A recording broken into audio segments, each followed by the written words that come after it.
Hey, everybody. So good to see you here tonight. We're having yet another great late night conversation. So, yeah, here we go. Here we go. Here we go. Let me pull up the opening music. We'll go from there. Sounds good. We don't usually stream on Sundays, but this Sunday we are streaming. So, there you go. Here we go. Of the American century.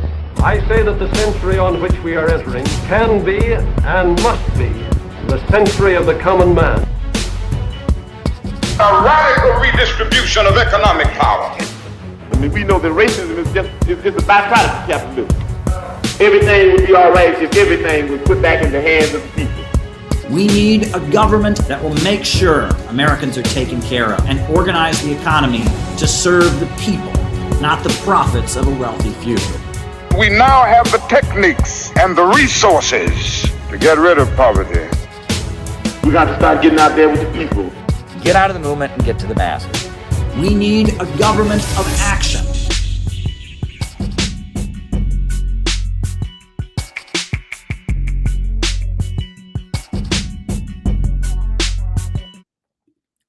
Welcome, everybody. Yeah, we're going to have yet another great late night conversation here.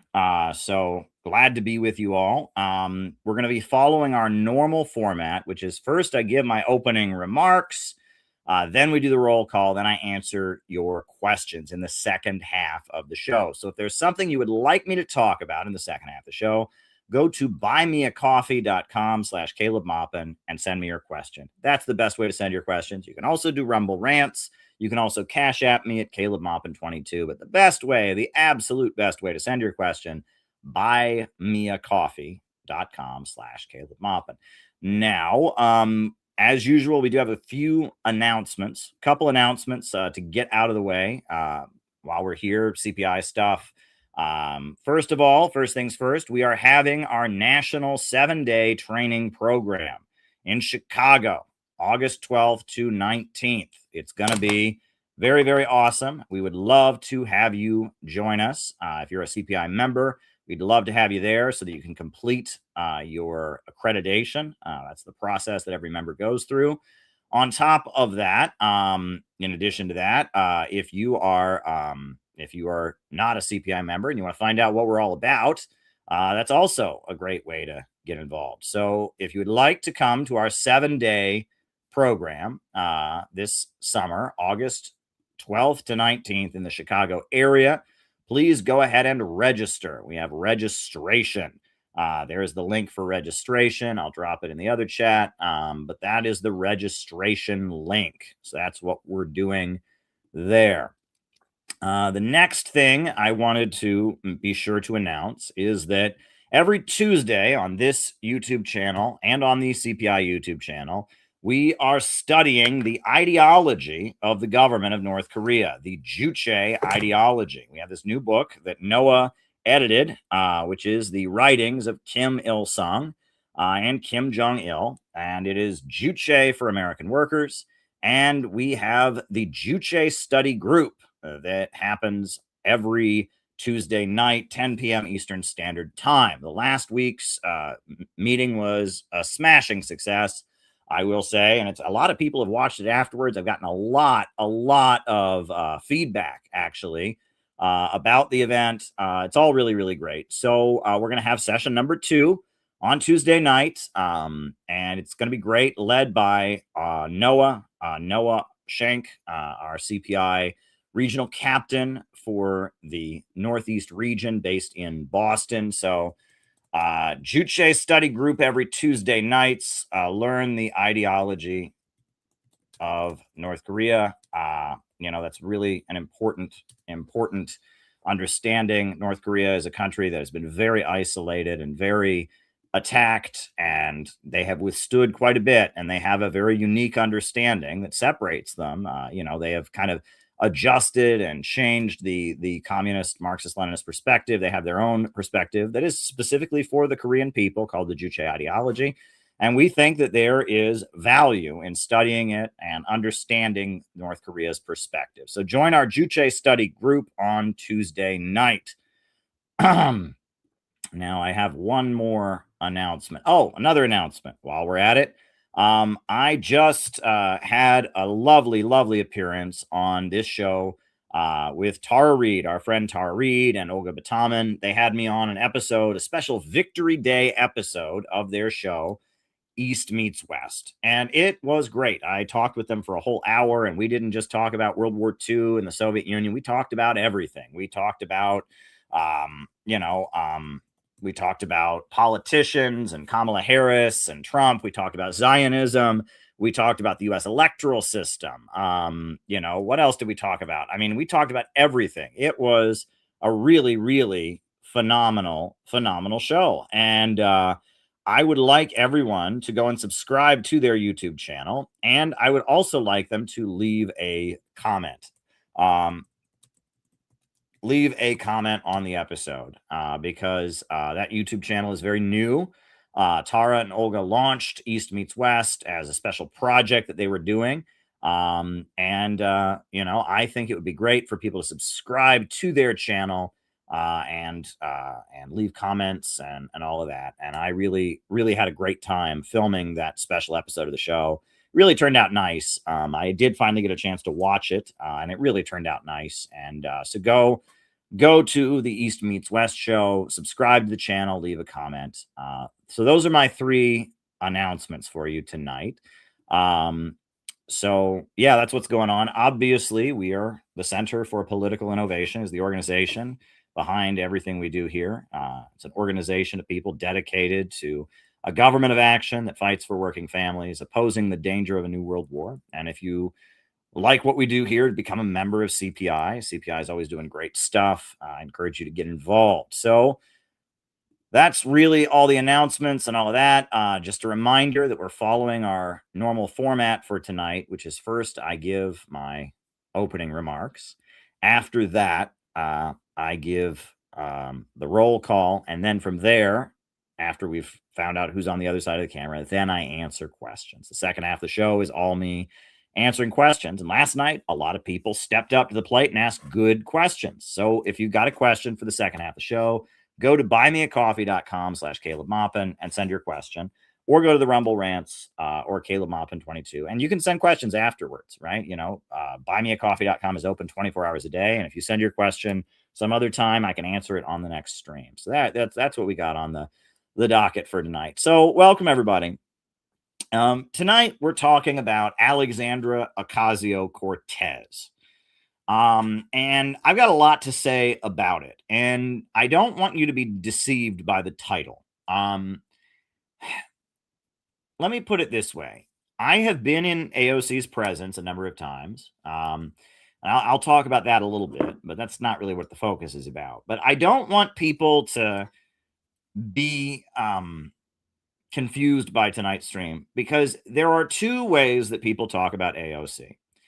Well, I should say there's 3 ways that people talk about AOC. Now, the first way that people talk about AOC is they make her just an object of ridicule, right? And this is common in right-wing media. Look, she's dumb. She's this young, ditzy socialist girl. Oh my God, I'm Alexandria. And they make fun of her, and she's stupid, and she's ditzy, and she's dumb, and she's socialist, and she doesn't understand economics, and she's a crazy leftist, and a lot of that stuff is really shallow. I mean, I'm not AOC's biggest fan, as you're going to find out tonight, but a lot of the criticism of her, I'd say the overwhelming majority of the criticism of her, is very shallow. It's right wing. She's young, she's female, she is a socialist, and communism killed a gajillion people, and everybody knows America is the greatest system ever. And yeah, that's dumb. A lot of that stuff is really surface level. So that's like the first way people talk about her. The second way that people talk about her, which honestly, I feel like a lot of the people in the first category are really ignorant of, is that they just kind of idealize her as she's the face of the Democratic Party. And that AOC, I've been to her town halls, right? I don't live in her district, but I live in New York City. And her town halls tend to be full of children. Parents bring their kids, right? And she walks in and she's like, "Where are my little scholars?" And she is supposed to be the role model for young young girls and young non-white children, right? And she's the example of you can make it, you can be successful, you believe in yourself, and you can be a member of Congress, you can be a famous congresswoman, a strong, powerful woman, and every parent in the Bronx wants their little girl to grow up to be AOC, right? And that's really her appeal, mind you. I remember a few years back, after she first got elected, I actually went to her district in the Bronx, and I stood at one of the main intersections, and I asked people all day, what do you think of socialism? Because AOC is your member of Congress, and she's a socialist. What do you think of socialism? I could barely find anybody who even knew what socialism was. People didn't know what the word meant, right? And largely she is seen as this famous young woman who is not white and is an example for young people and stands up to the mean sexist white male Trumpers. And it's kind of an identity politics appeal. It's kind of a rags to riches story, even though she wasn't poor. And that's a whole nother thing. And, there's that. That's like the people who idealize her. I think a lot of people don't realize that. People in the first category, they don't understand that it's not even who she is, really. It's what she represents. That's her main appeal, is that, she represents the idea that your child could grow up to be a successful member of Congress, to be famous. Your child, your girl could become so confident that she goes on television and stuff like that. There's something symbolic about her. It's kind of like the Obama phenomenon, a little bit like that. That's kind of the people that really love AOC. That's the other thing. Now, there's a third category of people who talk about her. And honestly, I might sound a little bit like these people tonight. I probably will sound a lot like these people tonight. But I am careful of this, too. And this was almost as soon as she got elected. There was a wave of people that talked about AOC. And it was like, oh, she sucks. She's a phony. She's a sellout. And she is all of those things. But I held off. If you watch this YouTube channel's been around for a while. Roll back. I tried. I gave her many, many chances. I am not a fan of, anybody that comes out, and just denouncing anybody. I would like there to be members of Congress that could help oppose imperialism. I would like there to be members of the U.S. House of Representatives, elected officials who are good. And I'm giving Mamdani his chance, honestly. I'm not telling whether I voted for him or not, but honestly, Mamdani has been doing an okay job so far. I don't have much to complain about his mayorship so far. And I'm not ready to start denouncing him in shrill, hateful terms, because I would like Mamdani to do a good job. I would like him to promote anti-imperialism. I'd like him to make life better in New York City. And so far, he's done okay. I mean, there's not been a huge, horrendous outrage yet, and all of that. And when AOC came in, just in the interest of full disclosure, while we're here, this is AOC before she was AOC. This photo you'll be amused by. Anyone who's familiar with the history of this channel, there's more of a story behind this photo than I'm going to talk about tonight. I'm not going to get into many details about this photo. Hold on, where's the photo? Where's the photo? There's more to this photo than perhaps some people would like to talk about. Where is the photo? What the hell? Where? I had the photo. Oh, here it is. Yeah. Here's the photo. Okay. All right. Here we go. All right. So yeah, this is me with AOC before she was AOC. Here we go. And there was a Bernie Sanders meetup at a bar. What in the world? Why is it not? All right. I'm sorry. I am going to put this image on the screen here. Technical difficulties. Gosh, good darn it. Okay, here we go. Yeah, there was a Bernie Sanders meetup at a bar. And in the corner of the picture there, right, that's AOC. Before she was AOC, she was Alexandria Ocasio-Cortez, and people were calling her Ocasio, right? And in the corner there, the guy in the white collar there, that's me. Here, does it show my pointer on the screen? That's me right over there. Are you seeing anything on the screen there? That's me. I'm in the corner on the on the far side, sitting here in the corner. I was up on a bar stool, and that was at a bar in Brooklyn when they had a meetup when AOC was first running. It was a Bernie Sanders meetup, and I went to it. And my friend came in an Ushanka, and someone shouted, "Oh, it's a Russian troll." And actually, the Convo Couch, Fiorella from the Convo Couch was there that night as well. Mumita Ahmed, who is now quite an important politician in New York City. I don't think she's won any elections yet, but she's a frequent candidate for the Democrats in Queens. She was there. And, I got to talk to AOC that night. I told her that I worked for RT, and she said, "Oh, I love Lee Camp." Yeah, and that was that. That's when I met AOC. That was the first time I was ever in her presence. There's been a couple other times I've gone to town halls where she's spoken. I think right before the pandemic, I went to 2 of her town hall meetings before the pandemic. I wanted to give her a chance. I really, really did. I didn't want, and I noticed that as soon as she got elected, there were a whole lot of people that were just like, "Oh, she's trash. She's horrible. And I was like, hold up. I was not one of those people, right? And I noticed that there was a whole wave of people on the internet that were they didn't want to give her a chance. I gave her a chance, and she has turned out to be an absolute disaster. She is an absolute disaster politically. She's not anti-war. She went after Jimmy Dore very viciously because he wanted her to actually fight for what she said she's for, which is Medicare for all. And she's gotten worse. AOC is an awful, awful political leader. But I don't put tonight's stream in any of those 3 categories that you just heard. I'm not doing the right-wing thing of, "Oh, she's a dumb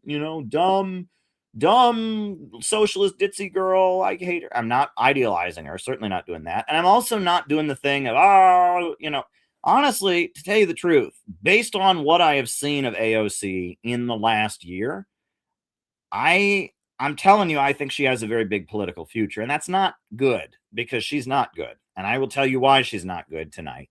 But I honestly think she's got a big political future ahead of her, and I will tell you why at the end of the stream. But tonight, we're going to go over some of AOC's latest activities. And we're going to show you, how awful they are, but there's also some important lessons to learn from it. But I'll tell you, the moment that I broke with AOC was force the vote. And that was when Jimmy Dore, in the context of the pandemic, said, instead of just voting for Nancy Pelosi as Speaker of the House, demand that they have a vote on Medicare for all. All these Democrats say they believe in Medicare for all. They want health care to be single-payer health care to everybody. Just call for a vote on it. And the response to Jimmy Dore, who I greatly respect, I've been on his show before, for just saying that, the vitriol and the hatred that was unloaded on Jimmy Dore just for saying that she should have a vote on Medicare for all, which was a central plank of the Bernie Sanders campaign, which was a central plank of everything the DSA, Socialist Democrats were all about, just for saying, hey, demand that they have a vote on Medicare for all. The response was unbelievable. They called Jimmy Dore a Nazi and a white supremacist and a fascist, and they said he was racist, and they said he was a secret Trump support. I couldn't believe the vitriol they poured on Jimmy Dore. And she'd already let me down on foreign policy many times, voting for the Iron Dome and supporting Israel, demonizing Russia, preaching hatred for Russia, and repeating that Russiagate bullshit. We're going to talk about some of that tonight. But when Jimmy Dore was treated as if he was Satan, and there was this hate cancel culture campaign against Jimmy Dore for just suggesting that she should, actually demand a vote on Medicare for all. That's when I parted ways with AOC. But there's a lot going on related to AOC. So let's go over some of the least recent clips that have gone down. And honestly, you're going to find my conclusion here to be quite interesting. So this is the clip that's been going everywhere. This is the clip at a recent kind of town hall meeting. I think this is at Riverside Church, if I'm not mistaken, in New York City. But they had kind of a town hall event where they had her interviewed in front of an audience. And they asked her if she was willing to work with Marjorie Taylor Greene to oppose Israel. This is what she said.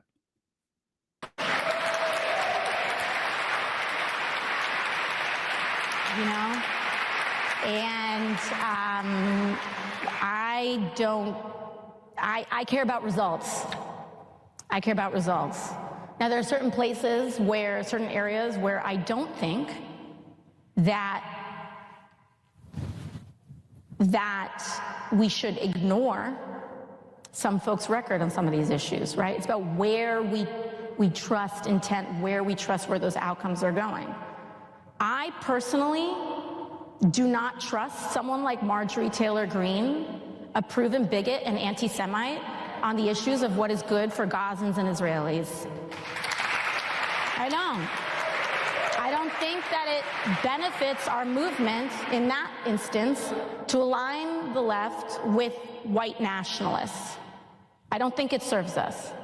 And so I think it's about looking at the context, the place, the results, the outcomes, intentions, and where we think that train would go. But as far as what someone says about me, I could care less. And, I think it's really about what our outcomes are. And to be honest, there are some areas where things will not get done if they're partisan because they are anti-establishment. There is bipartisan consensus on keeping... For example, so that you heard it. Now, think about what she's saying there. So she's saying that basically there's a genocide going on in Gaza. Palestinians are being killed around the clock. And I won't work with somebody who is willing to oppose that because I think they're racist. Meanwhile, she routinely works with Democrats who do support Israel. Now explain that, right? I mean, isn't Israel racist? Isn't Israel bombing and killing Palestinians offensive? But it's okay to work with Democrats who support Israel. It's okay to work with Republicans who support Israel.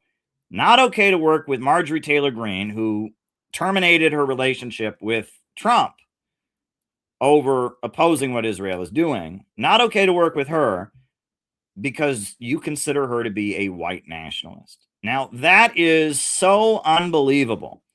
And that what this is an example of something I have seen over and over again with the so-called left, with the cancel culture, woke, bread tube left, is that guilt by association only applies to dissidents.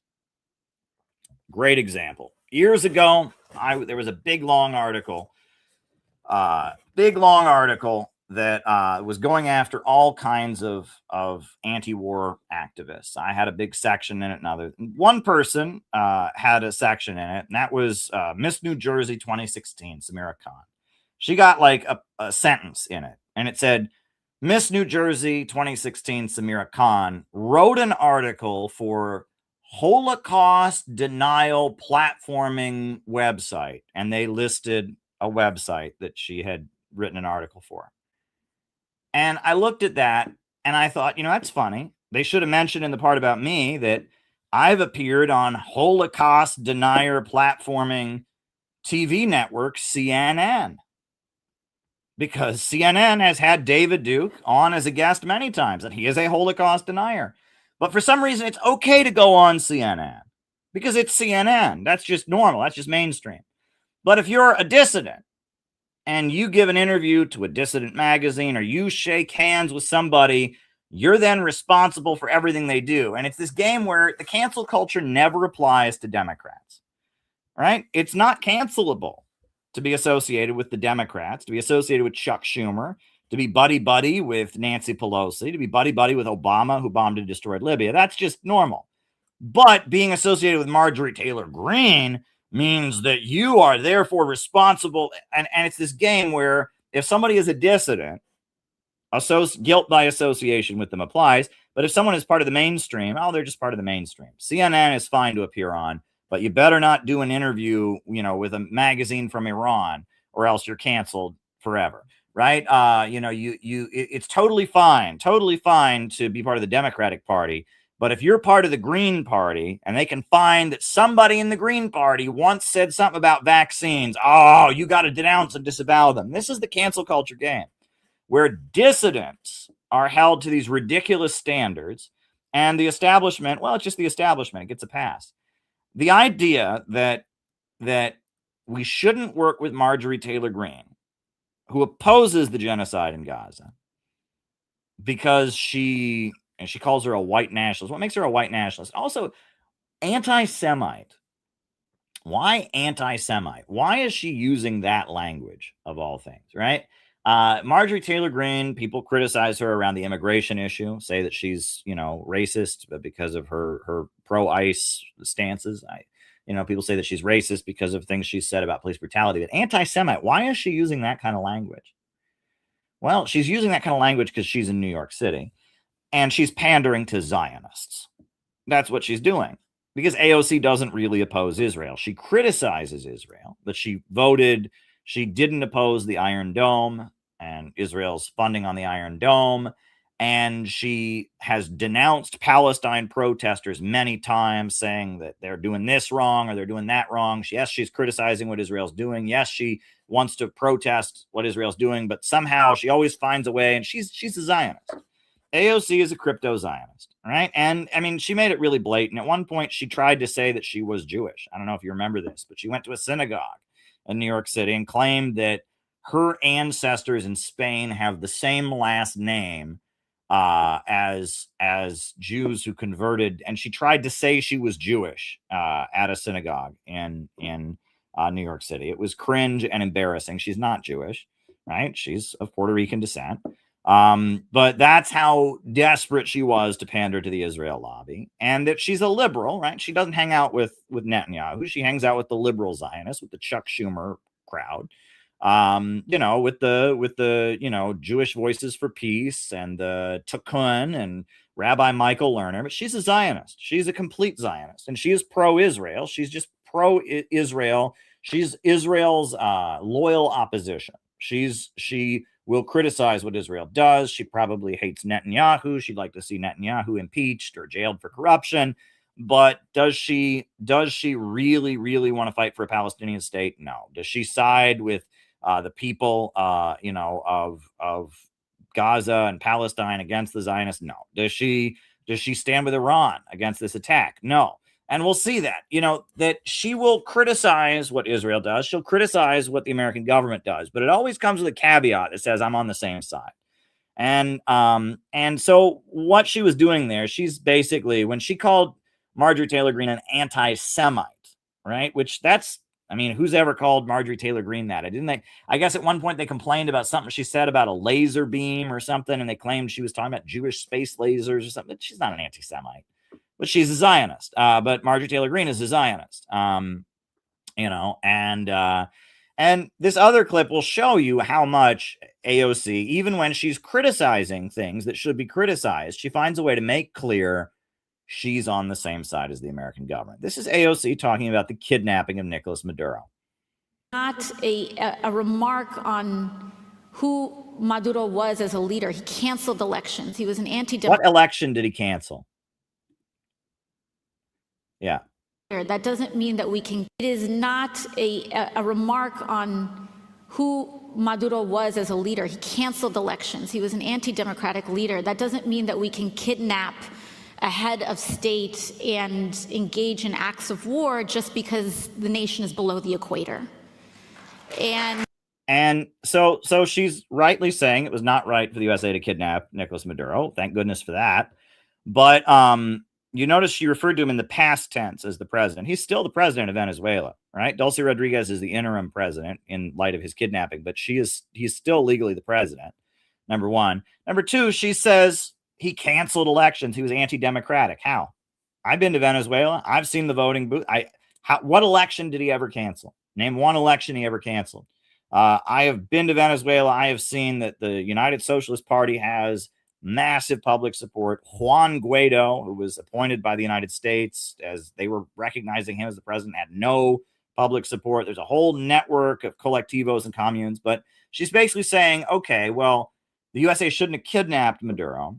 But I agree with all the reasons that were given for kidnapping Maduro.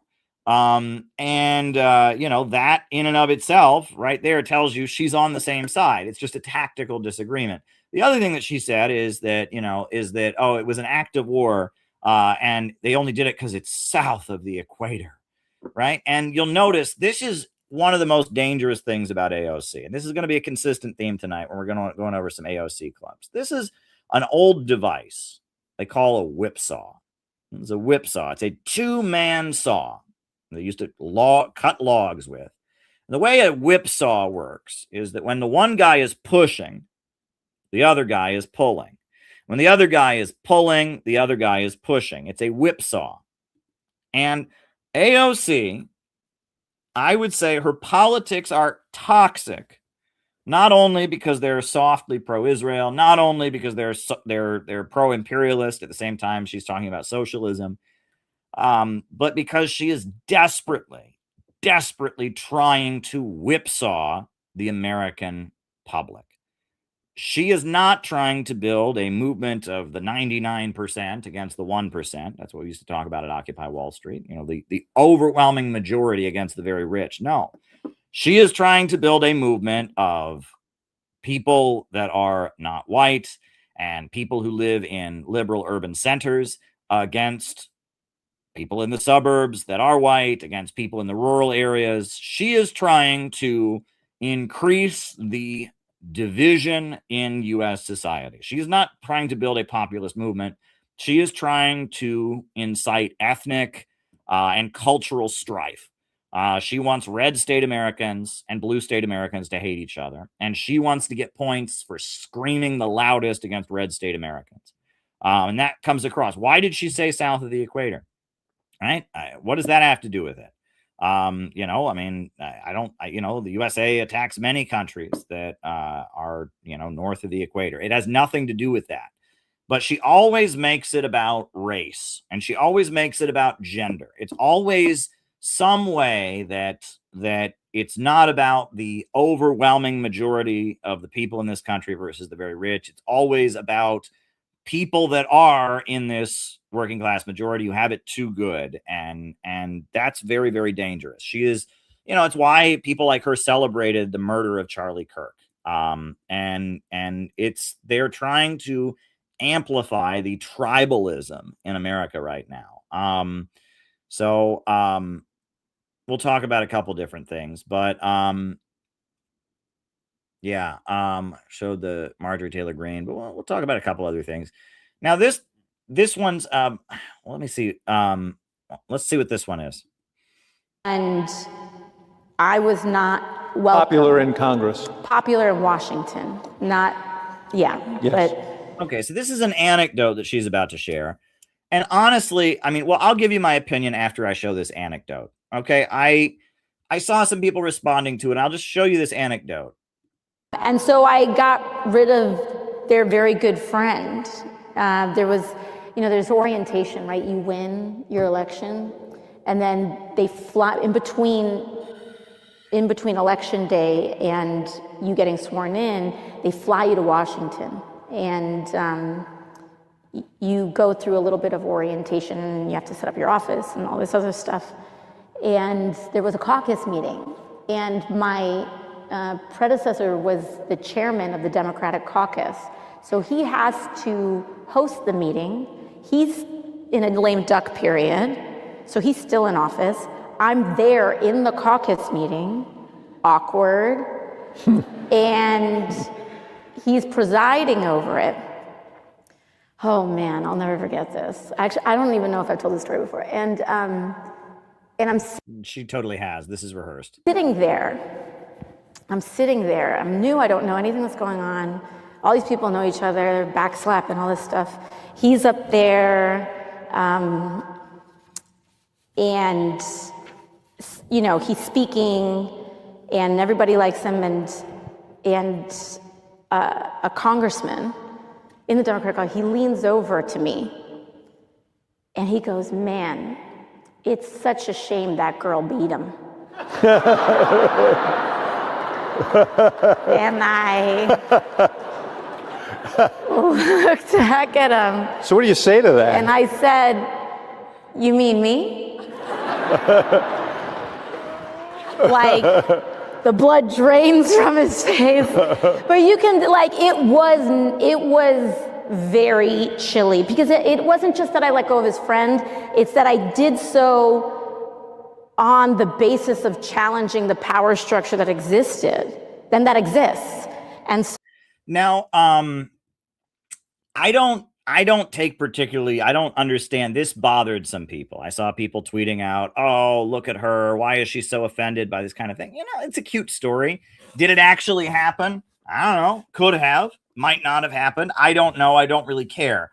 But again, it's part of the AOC charm. The idea is it's a rich white men's club, and she's Sally from the Bronx, and she's there, and and I'm that girl, and you mean me, and okay. I mean, again, one thing I did notice in that clip is her gestures are very, very dramatic, right? Take a look at the hand gestures there. The way you can tell she's practiced her gestures, and that there's a thing that's in a lot of videos where she's talking, where she just moves her hands very subtly.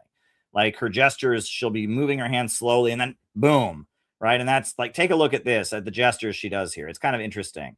And I don't quite know what that is, but the body language, it goes from like no body language, boom, look at that, boom, boom. And then all the hands are out, and and then she's going to give us another hand gesture very, very soon, and, oh, look at that. Look, the hand gestures come out, and it's like, she's practiced, right? She's practiced. That's what that's what this says to me, that she doesn't naturally talk with her hands.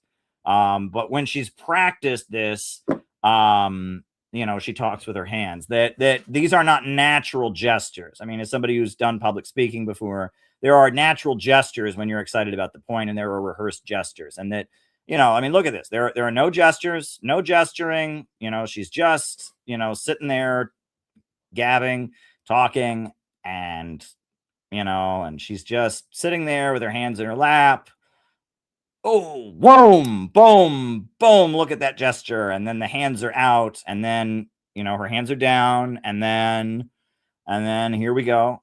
Look at that. Oh, man. And then she's making the circle, and her hands are like this, and and then, and she's doing the, I'm just telling you, it looks a little bit contrived to me, but so what?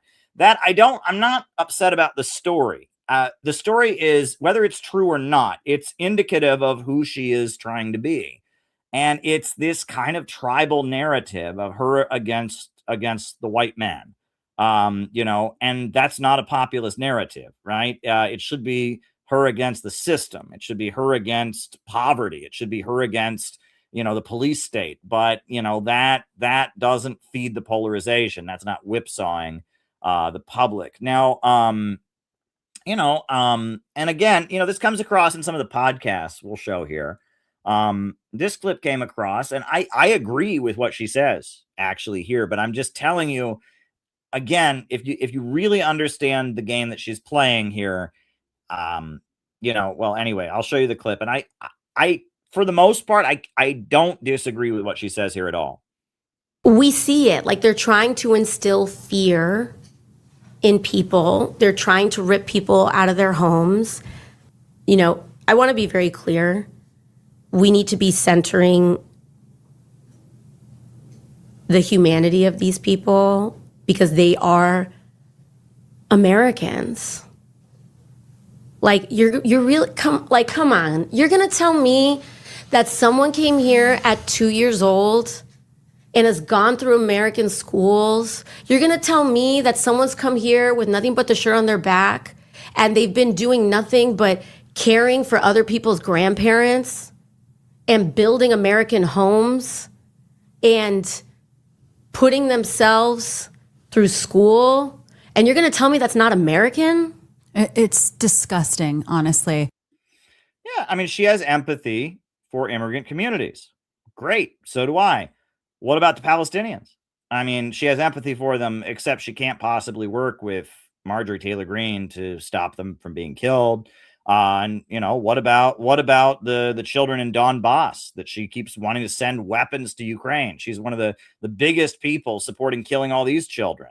By wanting to send weapons to Ukraine, she wants to keep the war in Ukraine going and kill these children in the Donbass.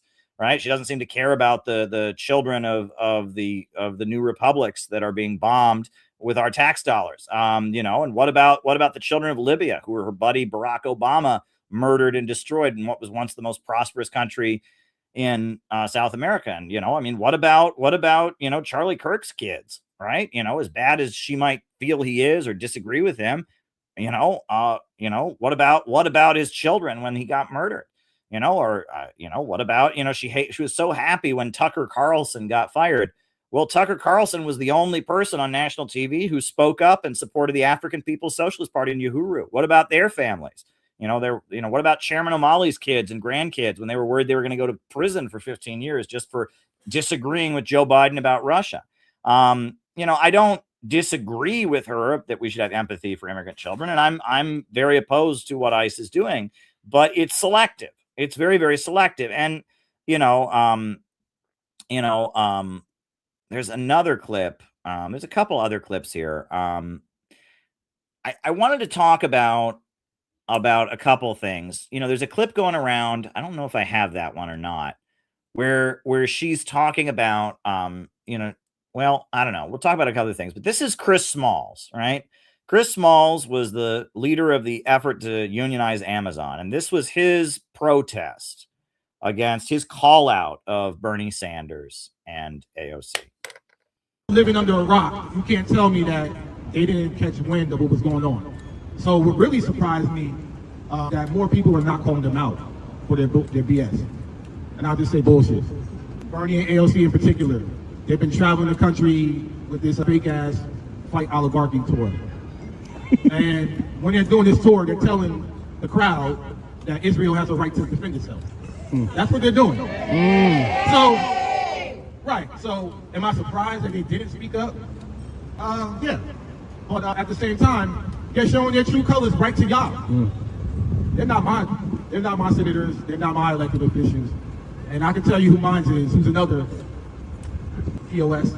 Cory Booker. I'm from New Jersey, so the list goes on and on. All of these politicians, it's a bipartisan genocide, we know that. We got to escape the two-party system. It's the bottom line. Yeah, that was tremendous. Chris Smalls did a great job.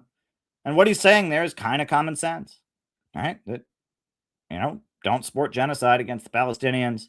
That was great. And there's been this hate campaign against him since then for speaking up against AOC. And there's all these attacks on him. Oh, he's not a real labor organizer. He didn't do that. No, he's saying what, again, should be basic common sense, which is, no, Israel doesn't have a right to defend itself. It's murdering the Palestinians.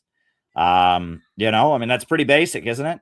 And that's what's angered all of the AOC people. They're just so angry about this, about him saying that. So one point of disagreement, and this is, so I'm just thinking there's just different ways we can go about this, but one point of disagreement that I have long had with AOC and Bernie is I don't agree with the slogan, abolish billionaires. I agree that, we should tax the rich to pay for social programs. I think every society redistributes wealth to some degree or other. I'm not opposed to that. But I'm not against wealth.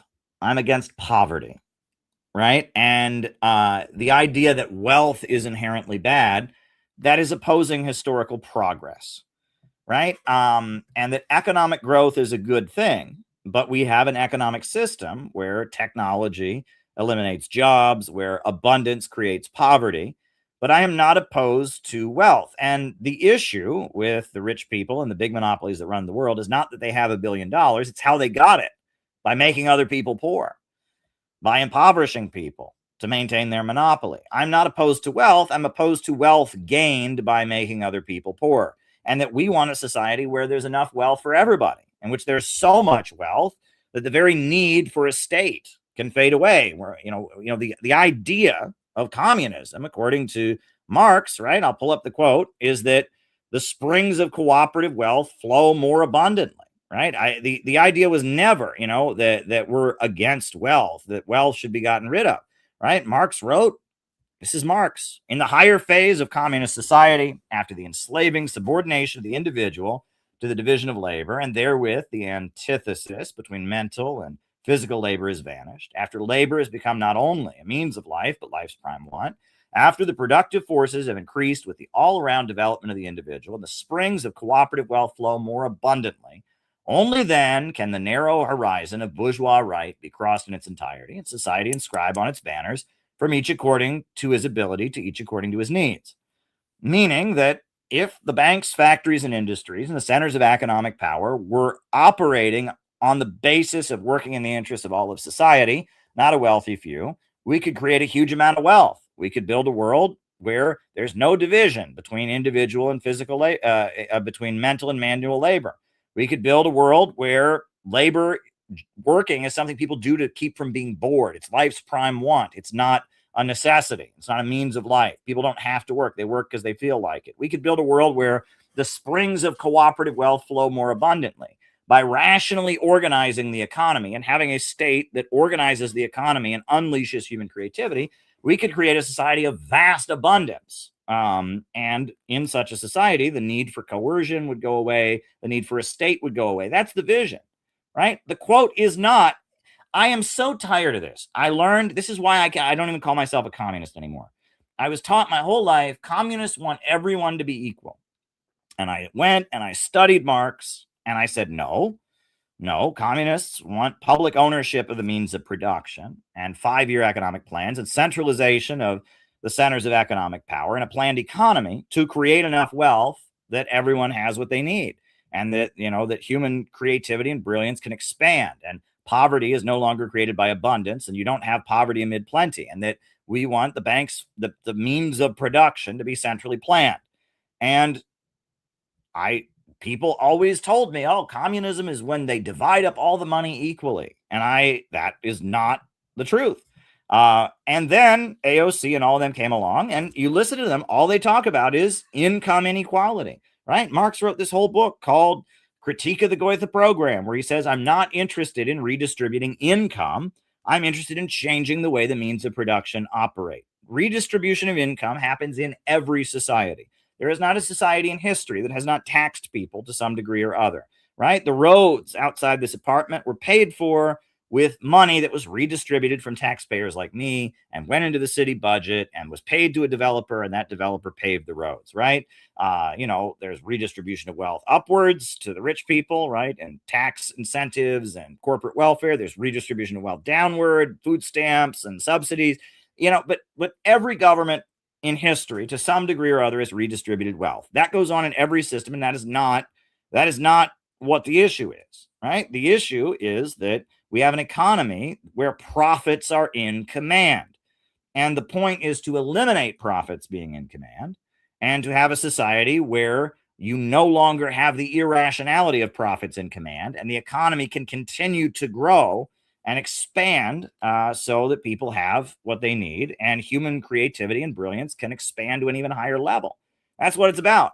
But then AOC and all of them come along and they say, abolish billionaires. And they say, we got to fight against income inequality. And what they're talking about, they're just becoming the caricature. They're just becoming the character of what we all learned communism was in elementary school. They're just becoming that, and it's obnoxious, and it doesn't address the issue. And, there's that whole quote from Margaret Thatcher. Margaret Thatcher said, socialism doesn't work because eventually you run out of other people's money. Well, that's a great quote, except, it's funny that, Mao came to power in China, and, China was a deeply poor country. And if all Mao and the Chinese communists had ever done was redistribute other people's money, China would not have become the second largest economy in the world. Now, would they have, right? I mean, how did this happen? If all China did is redistribute other people's money, right? How did this happen? How did this happen? How did we get this? Where did all this come from? All they did is redistribute other people's money, right? All they did is just tax people and give people social programs. They didn't like change the way the economy operates or anything. They didn't build state-controlled industries or anything. They didn't have 5-year economic plans. They didn't bring in foreign investment. They didn't build huge corporations and organize their... No. All they did is tax and spend.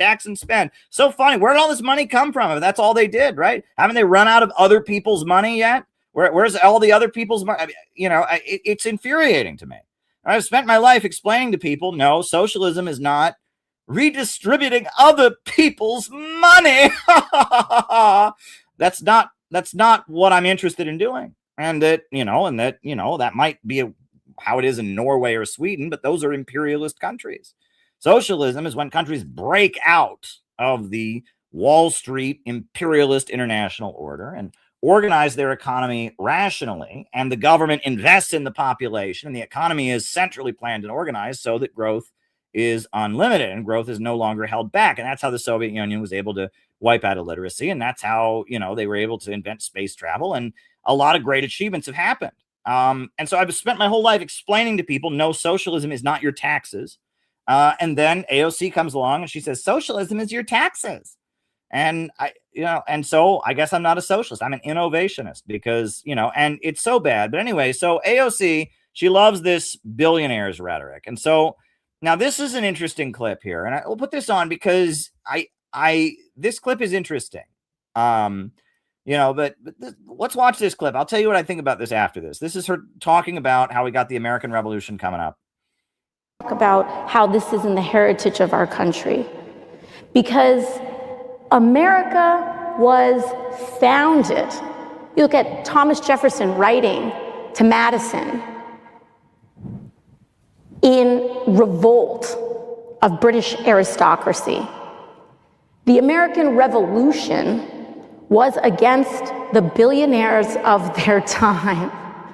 And we were declaring independence from such an extreme marriage of wealth and power and the state that the voices of everyday people did not exist. Now, of course, in that construction, you had slavery, you had, women who were also not full people in the eyes of the law. But since then, as well, it was the organizing of Black Americans that turned America into a full democracy in the 1960s and well before that, with the Voting Rights Act. And so it's actually the most American thing in the world for us to be fighting for the working class. And it's actually patently un-American to try to aspire to transform our country into a place of kings and landed gentry, which is what we should never aspire to regress to. Okay, so we're going to go by there's so much in that clip, and not everything she said is completely wrong. Some of it is completely wrong. We're just going to go by, we're going to go through it. Now that you've heard the whole thing, we're just going to go through that bit by bit by bit, because there's a lot to take apart there, okay? Of our country. Because America was founded. You look at Thomas Jefferson writing to Madison. What is she talking about, by the way? I mean, is there a particular letter or something? It's like she knows what she's supposed to be talking about in her head, but like, do you have a quote or something like that? This is kind of sloppy. If she's going to reference something the founding fathers said, she needs to pull the quote or something. This is just messy on her part. The prep team should tell her, like, do better than this. But anyway. In revolt of British aristocracy. The American Revolution was against the billionaires of their time. And we were declaring independence from such an extreme marriage of wealth and power and the state. Kind of. First of all, just to be fair, right? George Washington was not only the leader of the American army and the first president of the United States, he was the richest man in the 13 colonies. And that's why he was the leader of the American Revolution. And the American Revolution was a revolution against monopolism. When it really got down to it, the British corporations did not want there to be a strong economy in the 13 colonies. They wanted the 13 colonies to be part of their captive market, and they wanted them to be kind of an ocean-based outpost in their global sea-based empire. And the founding fathers, which some of whom were against slavery, most were not, they, in various different ways, wanted economic growth. They wanted an economy in the 13 colonies, and they wanted westward expansion. They wanted to go further west. The British had made a deal with the French. We won't go past this point. And they wanted to expand westward and take more land from Native Americans. They wanted to build up their own corporations, their own industries, their own economy domestically.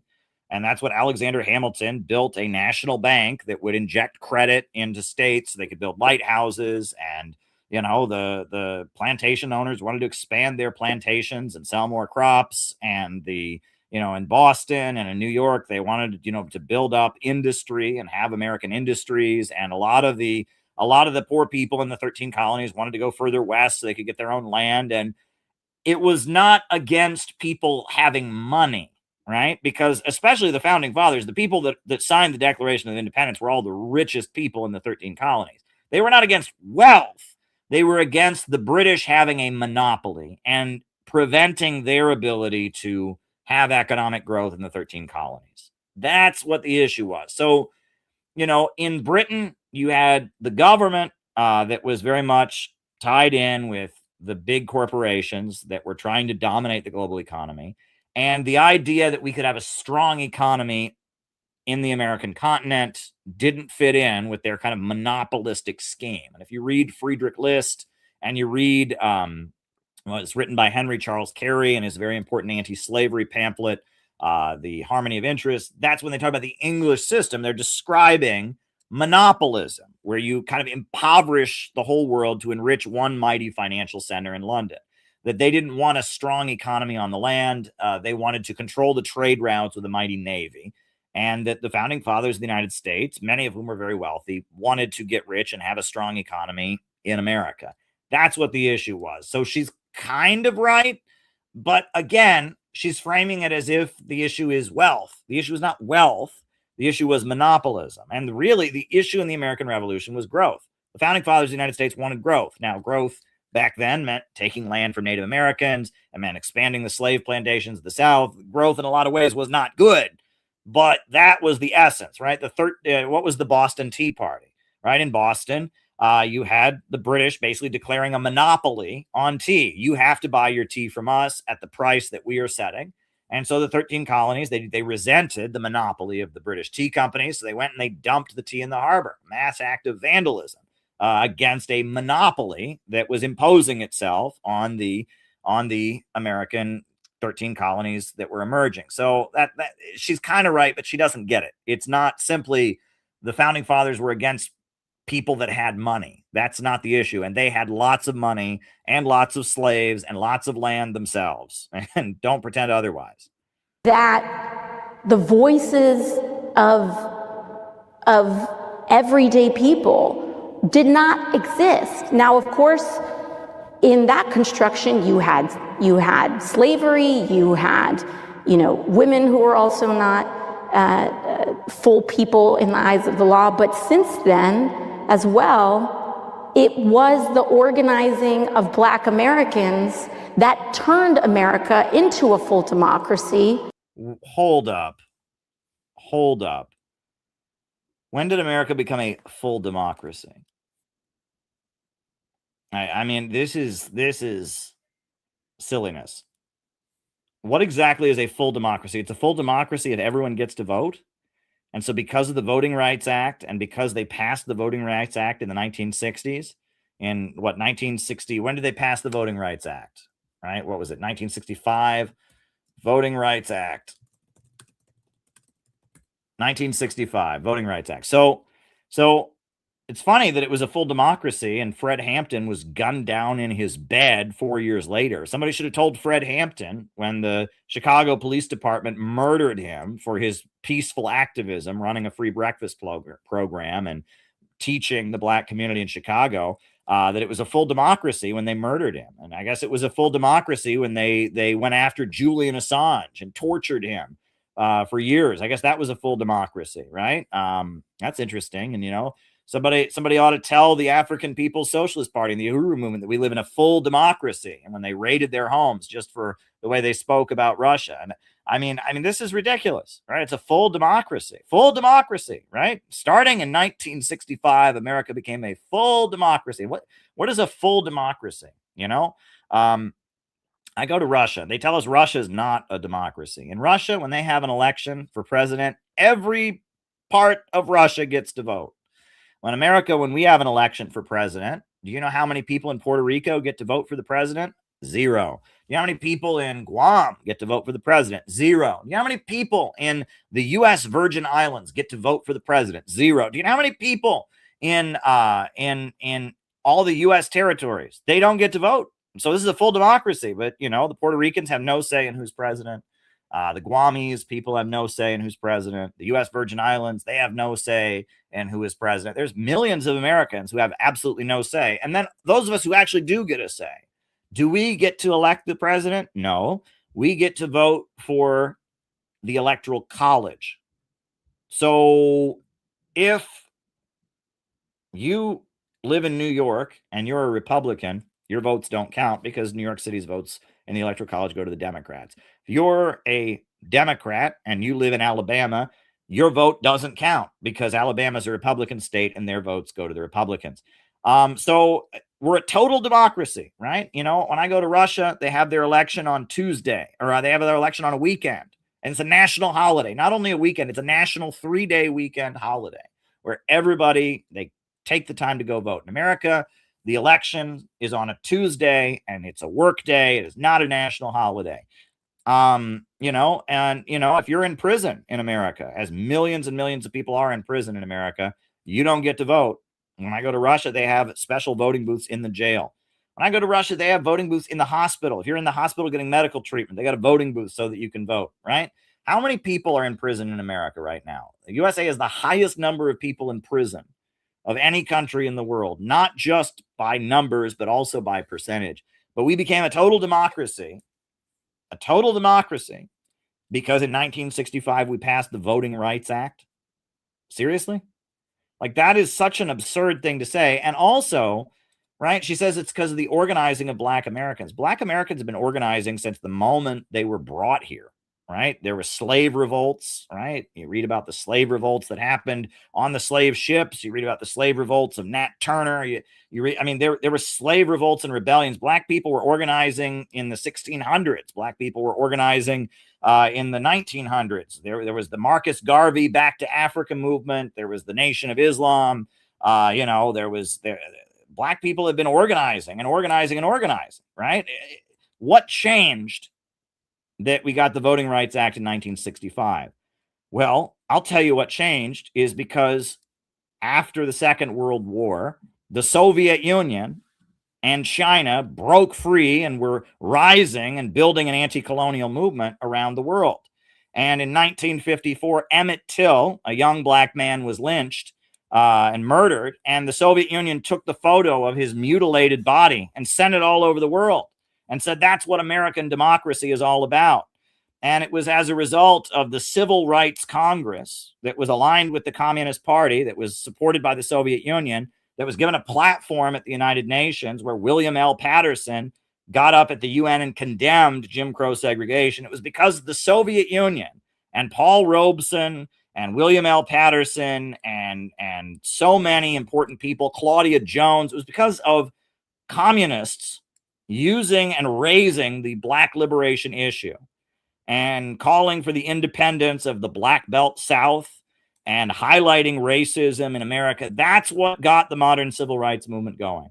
There would never have been a Martin Luther King Jr. if there wasn't a Paul Robeson first, and there would never have been a Paul Robeson if there wasn't a Stalin, right? And, you know, I always tell the story. I remember in my little town in Ohio, there was a newspaper article that my history teacher brought me from my little town in 1951. Take that, Uncle Joe.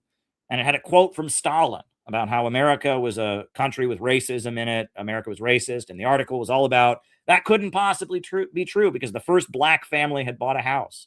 And that even in my little town in Ohio, they were trying to prove Stalin wrong. Stalin says America's racist. That's wrong. The black family was just allowed to buy a house.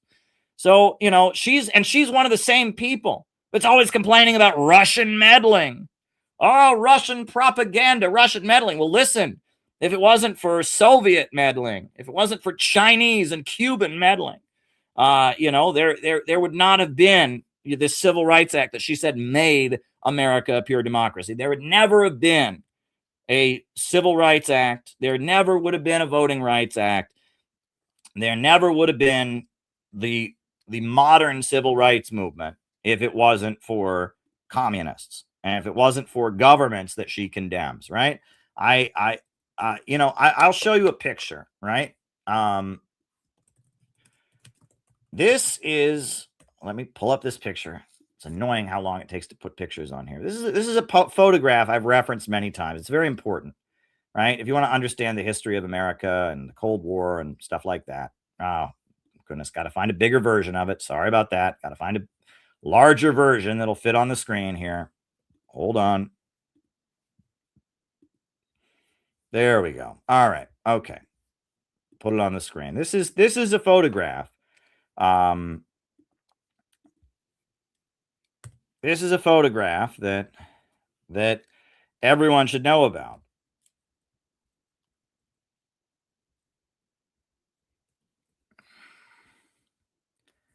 And oh, here we go. All right.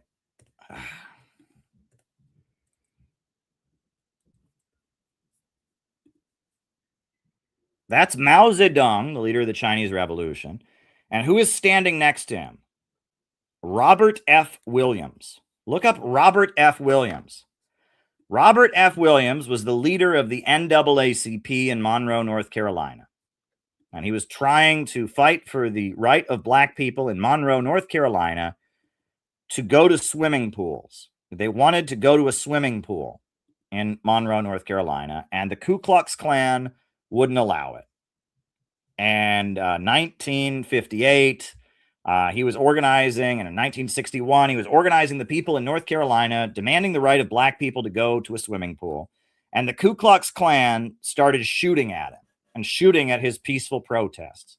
And so Robert F. Williams organized his own chapter of the National Rifle Association. And he started arming the NAACP. And so he was immediately charged with murder, and he fled the United States. And who gave him refuge? Mao Zedong, the Chinese communists. They gave him refuge. They welcomed him.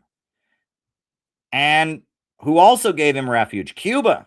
And from Cuba, he set up Radio Free Dixie. Radio Free Dixie. And broadcast revolutionary messages. And again, she has this narrative where, we got to overthrow Maduro because he canceled an election that he never canceled. And, she's critical of Israel, but she doesn't support those Palestinians. And, if you criticize Israel too much, you're anti-Semitic and all of this. And here she is up there and she's talking about like this Voting Rights Act that she says made America a full democracy would never have ever come into existence if it wasn't for communists, if it wasn't for anti-imperialist governments and anti-imperialist revolutionary movements, authoritarian regimes. In the 1960s and well before that, with the Voting Rights Act. And so it's actually the most American thing in the world for us to be fighting for the working class.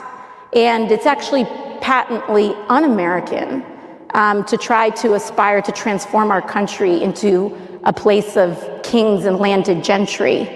Whoa, so she said that it was American to fight for the working class? She must be a Nazi! She must be a white supremacist! Everybody knows that Caleb, because he waves the American flag, and he said socialism with American characteristics, he must be a Nazi! Well, I read it on the internet! I got canceled year after year after year. Me and Peter Coffin, we got our names dragged through the mud because we were patriotic. And AOC says it. And is she a Nazi? Is she a white supremacist? I mean, and this has always been the approach, right? Is understanding that, and this is where I don't disagree with her, that fighting against imperialism is a continuity of the progressive struggles in the history of the country, like the struggle to defeat slavery, like the struggle of Eugene Debs against World War I. That, like the labor movement, right? But you're not allowed to say that on the left. You must say that America is an evil white settler country, or else you're a Nazi, unless you're AOC or Bernie Sanders. That's fine, right? It's just like with Marjorie Taylor Greene, right? Marjorie Taylor Greene is anti-Semitic, it's like the cancel culture only applies to people who don't follow their script. If I had said that I was patriotic and waved the American flag, and I was campaigning for AOC and throwing feces at Republicans, they would never have canceled me for the patriotism. But because I don't follow their script, he must be a Nazi. He's a white supremacist. Wow. Patriotic socialism is National Socialism. He's a Nazi. It shows you. I mean, that's, again, with the cancel culture, it only applies to certain people. But we've got a couple other clips here I wanted to talk about in this stream. Here we go. All right. Certain level of wealth and accumulation that is unearned, right? You can't earn $1 billion. That's right. You just can't earn that. That's exactly correct. You can get market power. You can break rules. You can do all sorts of things. You can abuse labor laws. Yep. You can pay people less than what they're worth. Yep. But you can't earn that, right? That's right. And so you have to create a myth that since you didn't earn that, you have to create a myth of earning it. There's a...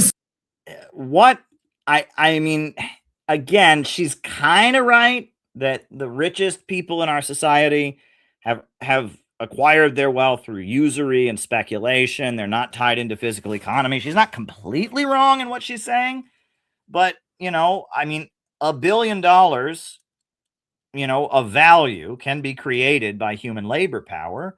The issue is not the amount of wealth, it's how it's acquired. And again, this is feeding into this idea that wealth is somehow bad. Wealth is not bad. Wealth acquired through making other people poor is bad.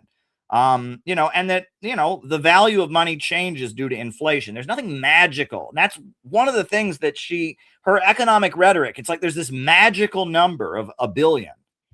And everyone who has more than that number, like that number is just bad. Well, what if we have inflation, right? And 100 years ago, she would have said 1 million, but now it's 1 billion because the value of money has increased. There's nothing magical about the number 1 billion. The problem is we have an economic system where big monopolies and bankers enrich themselves by making other people poor. The problem is not a magical number. And that's all this rhetoric. It's like her rhetoric, it kind of the way Republicans caricature it, which is fair. I mean, is that she thinks some people have more money than other people, and that's no fair. So she wants the government to divide things up. Well, that is not what I believe. And that's why I've never believed that. That has never been my understanding. That sounds a lot like what she's saying there, right? And so, it plays right into the conservative talking point, right? That's the caricature of the so-called left. And that really what that is that's the ultra rich, those monopolies, that British Empire that says wealth is bad, that the problem is growth itself. This is the Malthusian undercurrent to the left. And that is something that, I appreciate. I learned from Lyndon LaRouche, as much as Lyndon LaRouche, is a figure that's very complicated and all of that. It's one thing that he, made a point and raised the alarm about in the 1960s is that Malthusianism was becoming the ideology of the left. Growth is bad, overpopulation, drive down living standards, right? Oh, and that the ultra monopolies, the big monopolies, the Ford Foundation and the Institute for Policy Studies and the Council on Foreign Relations, McGeorge Bundy, and all of them were handing out money and turning leftism into activists demanding Malthusianism. And that the Marxist kind of pro-labor, we want the working class to build and construct, and we want an economy that works for everybody, and we want to unleash human labor power, and we admire Stalin and the 5-year plans. That was being eroded and replaced with growth is bad. There are too many people in the world. We need to reduce consumption and bring Mother Nature back into balance. And that is Malthusianism, right? That is the Malthusian ideology, and that is the ultra monopoly. That's the British Empire that believes that, right? And that's really, leftism has deteriorated into Malthusianism in our time. It is really just a call for, stopping economic growth so the big monopolies can hold on to their power. And they accept the neoliberal premise. The argument of the neoliberal free market extremists is they claim that capitalism creates endless growth. And it doesn't, right? Capitalism has a problem called overproduction, the tendency of the falling rate of profit, poverty amid plenty, glut. They don't acknowledge that. And the Marxist movement, instead of pointing out that capitalism holds back growth, people become homeless because there are too many houses, people become hungry because there's too much food. Instead, the left has said, oh yes, capitalism does create endless growth, but somehow growth is bad. And that's Malthusianism. And that is what the left, funded by big foundations, by the British Empire, that's what they believe. But anyhow, we got a couple other things to talk about.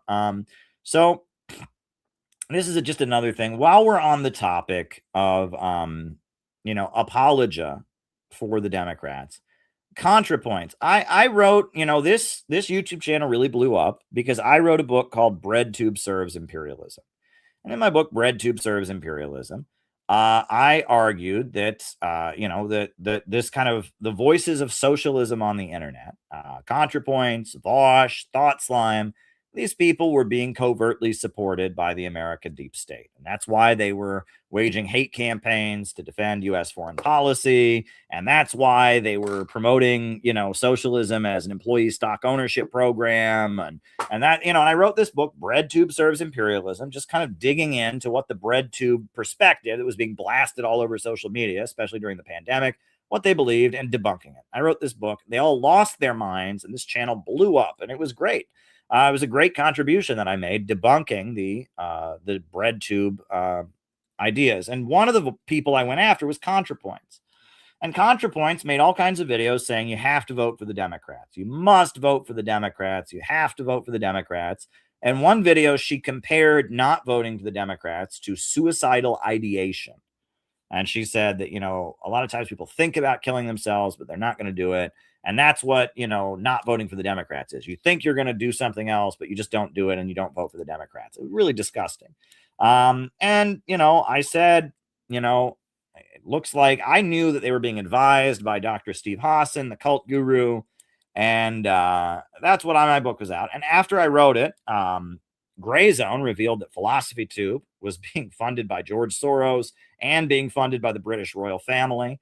And then after that, ContraPoints got a big boost from Hillary Clinton. And Hillary Clinton did a whole episode of her show about how much she loves ContraPoints. Hillary Clinton, who murdered Gaddafi. We came, we saw, he died, did a whole show with ContraPoints. So what I wrote about BreadTube serving imperialism and BreadTube being deep state has been 100% confirmed. I mean, this book should get awards. I mean, I should get awards for writing this book because I didn't know how right I was. One of the things that's kind of hilarious is in this book, I talked about a very minor character in the BreadTube universe named Caleb Kane, who was this guy who he was a right-wing conservative, was becoming a racist, and then he got deprogrammed. He went into rehab. He got a girlfriend. I don't know what, and stopped being a right-winger. And I talked about, I just mentioned him in passing. And how suspicious he was, and the whole story. So Caleb Kane did a podcast talking about me. All right, I guess we share the same first name. I'm Caleb Maupin, he's Caleb Kane. And then he said, "Oh, Caleb's all wrong. Caleb's all wrong. It's not just Steve Hassan who's directing us. It's not Steve Hassan. I've only met Steve Hassan once. It's this whole wing of the FBI called Countering Extremism. That's who's directing us." And I saw that clip, and I wish I could find that clip. It was on Historic Lee podcast, and he basically just admitted, oh, they're not just working with one guy who's involved in the government.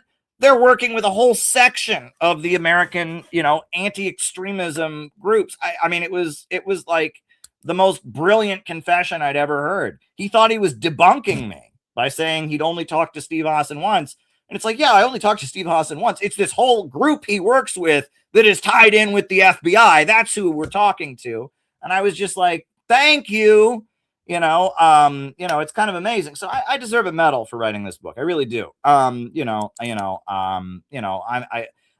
regardless, so ContraPoints, right? She makes like one video a year. And it just shows you, right? ContraPoints, right? She gets, in terms of Patreon, she's making 6 figures on Patreon. People are giving her $100,000 a year. She makes one film, one little YouTube video a year. And with her platform, right? If she had made a video about Uhuru, about after they raided the homes of the African People's Socialist Party, they would have freed him the next day. But she doesn't do that, right? Like last year, she made a film about the Twilight movies and how the Twilight movies reflect sexism and patriarchy. And she's done like 2 big, long screeds against J.K. Rowling for allegedly being transphobic. And I mean, it's just so obvious. Like, she's given her platform with the understanding she will not challenge the status quo. She doesn't oppose their wars. Where's her anti-war video? With with her platform, right? There's a war going on. They're bombing Iran. Why has she not made a 2-hour film exposing the bombing of Iran and saying that what the USA is doing in bombing and murdering children in Iran is wrong? She's this big socialist, right? I guess J.K. Rowling allegedly being transphobic is far more important than children being blown up in Iran. Where's her anti-Israel documentary, right? Where's her film calling out the arming of the Ukrainian fascists and the war that's going on? Where's her piece highlighting the children of Donbass who've been dying at the hands of U.S.-backed Ukrainian fascists for the last year? But it's like you look at her channel. She's got this huge channel blown up on social media, and she talks about, Twilight and 50 Shades of Grey. I mean, it's the most ridiculous thing, right? And it just shows you that they are not serious in anything they do. They're not opposed to the system. They're just court jesters of imperialism. But regardless, right? So ContraPoints, I guess she came down from her ivory tower and she did an interview with Brianna Gray. And in the interview, Brianna Gray was just saying to her, look, I don't think we should vote for the Democrats. And ContraPoints was just holding stiff. We must vote for the Democrats. This was the exchange.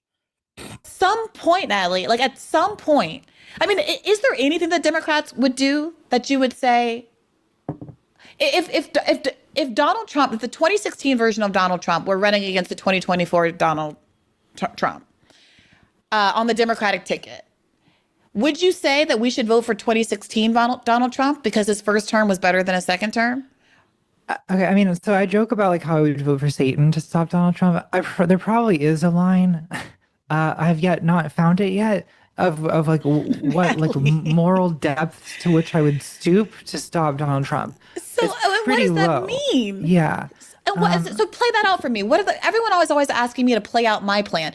Play out the consequences of vote blue no matter who, because you and others, I don't mean to put it all on you, but ask me what the timeline is. I got to this place because I started asking more centrist oriented people what the timeline is for Medicare for all. How long are we supposed to deal with the fact that 68,000 people die every year from a lack of health insurance?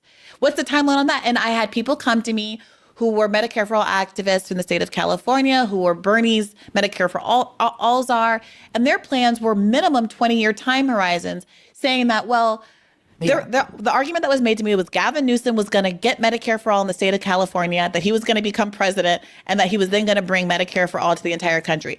Gavin Newsom doesn't even support Medicare for All anymore, obviously. Mm-hmm. And the state of California, with its overwhelmingly Democratic legislature, has intentionally scuttled their CalCare program now multiple times, including just recently. So at a certain point, I mean, let me maybe ask it this way, Natalie. How much do you think that donor influence and corporate interests are determining the policies of the Democratic Party?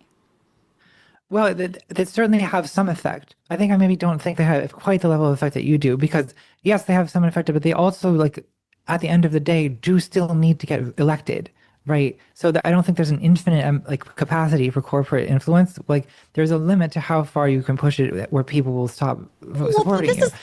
Wait, what? Wait a second. But she just said you have to vote for them.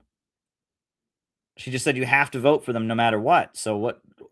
This is kind of my point, that we saw that limit with Gaza and they didn't care, right? Like, Democrats have tried over the years to, like, I mean, Obama came fairly like with the Affordable Care Act, they came fairly close to getting not Medicare for all, but a single payer option. Well, Natalie, fairly close. That was there's not such thing. A single payer means there's no option.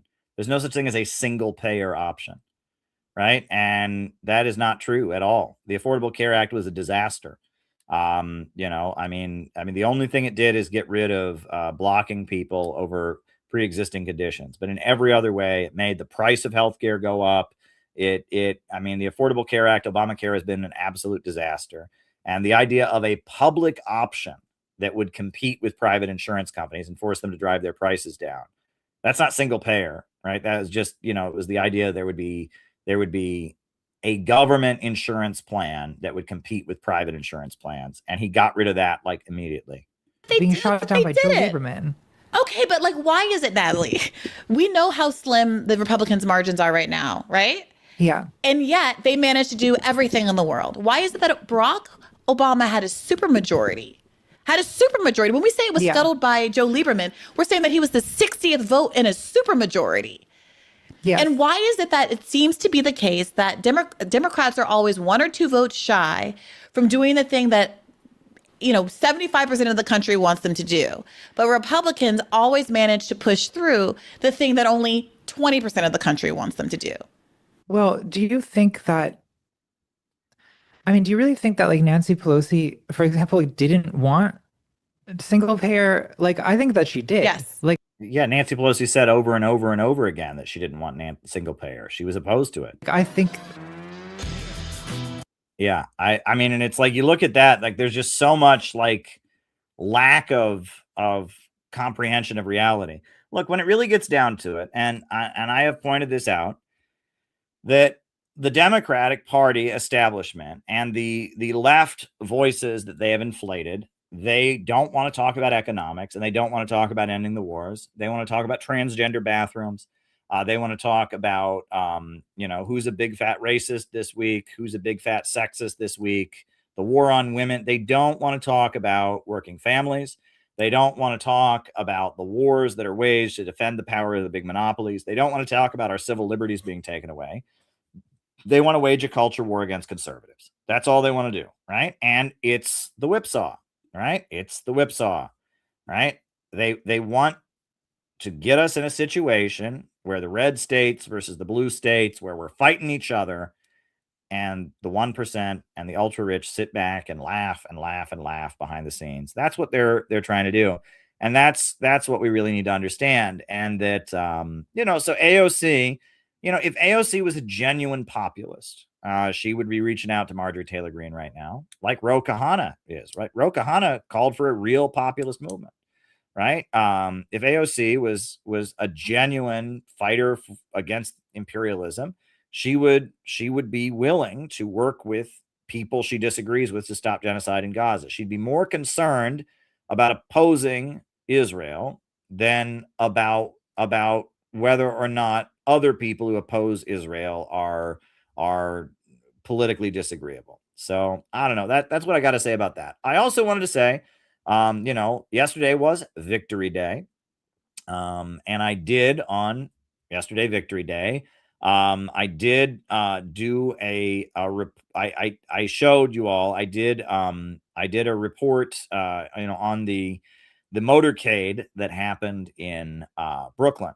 But I did a story that aired today that was about the Second World War and how the Soviet Union bore the brunt of the fighting. So I'm going to put that story that I did, I'm going to put it on. All right, if I can find it. I'm going to put my story about the Second World War and how the Soviet Union did the brunt of the fighting. Then after that, I will do the roll call and I'll answer people's questions. I see we've got a couple questions that have come in already. So yeah, we'll do that. But let me just first put on my report. Just a reminder, quick reminder that if you've got a question for the second half of the show, the way to send it in is to go to buymeacoffee.com/Caleb Maupin and send it in. That's the way to do it. That's the best way to send your question. You can also do a Rumble rant, right? We do those. Last night we were about to end the show and then we did a double take. We did the Rumble rants. You can also cash at me at Caleb22, but buy me a coffee is the absolute best way to send your questions. So I'm going to put on my report that I did about World War II history that's kind of obscured and forgotten in mainstream media. And then from there, I will answer people's questions. So yeah, think of a question to send me for the second half of the show about whatever you want. It doesn't have to be on topic, right? But anyway, this is my report. This is part of the Victory Day coverage that we did on RT. This was my report that aired today about the Soviet Union and the sacrifices they made to defeat Hitler. Here we go. The Soviet Union called for Allied forces to rally and engage Berlin on two fronts. With the launch of Operation Overload, better known as D-Day, the USSR finally convinced the UK and US to act and turned the tide of its considerable forces in Western Europe. RT's Caleb Maupin takes up the historic events that unfolded. Everyone who's watched an American World War II movie knows about D-Day. That's when the United States landed its forces in France and opened up a second front against Hitler, bringing the conflict to its close. But what many people do not know is that the Soviet Union had been calling for a second front much earlier. Back in 1941, Stalin asked Winston Churchill to do just that and not have the Soviet people carry the burden of fighting Hitler alone. It seems to me that the military situation of the Soviet Union, as well as that of Great Britain, would have been significantly improved if a front against Hitler had been established in the west, northern France, and in the north, the Arctic. A front in northern France would not only have drawn Hitler's forces away from the east, but would also have made Hitler's invasion of England impossible. The creation of such a front would have been popular both within the British Army and among the entire population of southern England. I realize the difficulty of establishing such a front, but it seems to me that, despite the difficulties, it should be established not only for the sake of our common cause, but also for the sake of England's own interests. It is easiest to establish such a front precisely now, when Hitler's forces are diverted to the east, and when Hitler has not yet managed to consolidate the positions he has occupied in the east. But the then conflict-averse Western countries did not want to listen.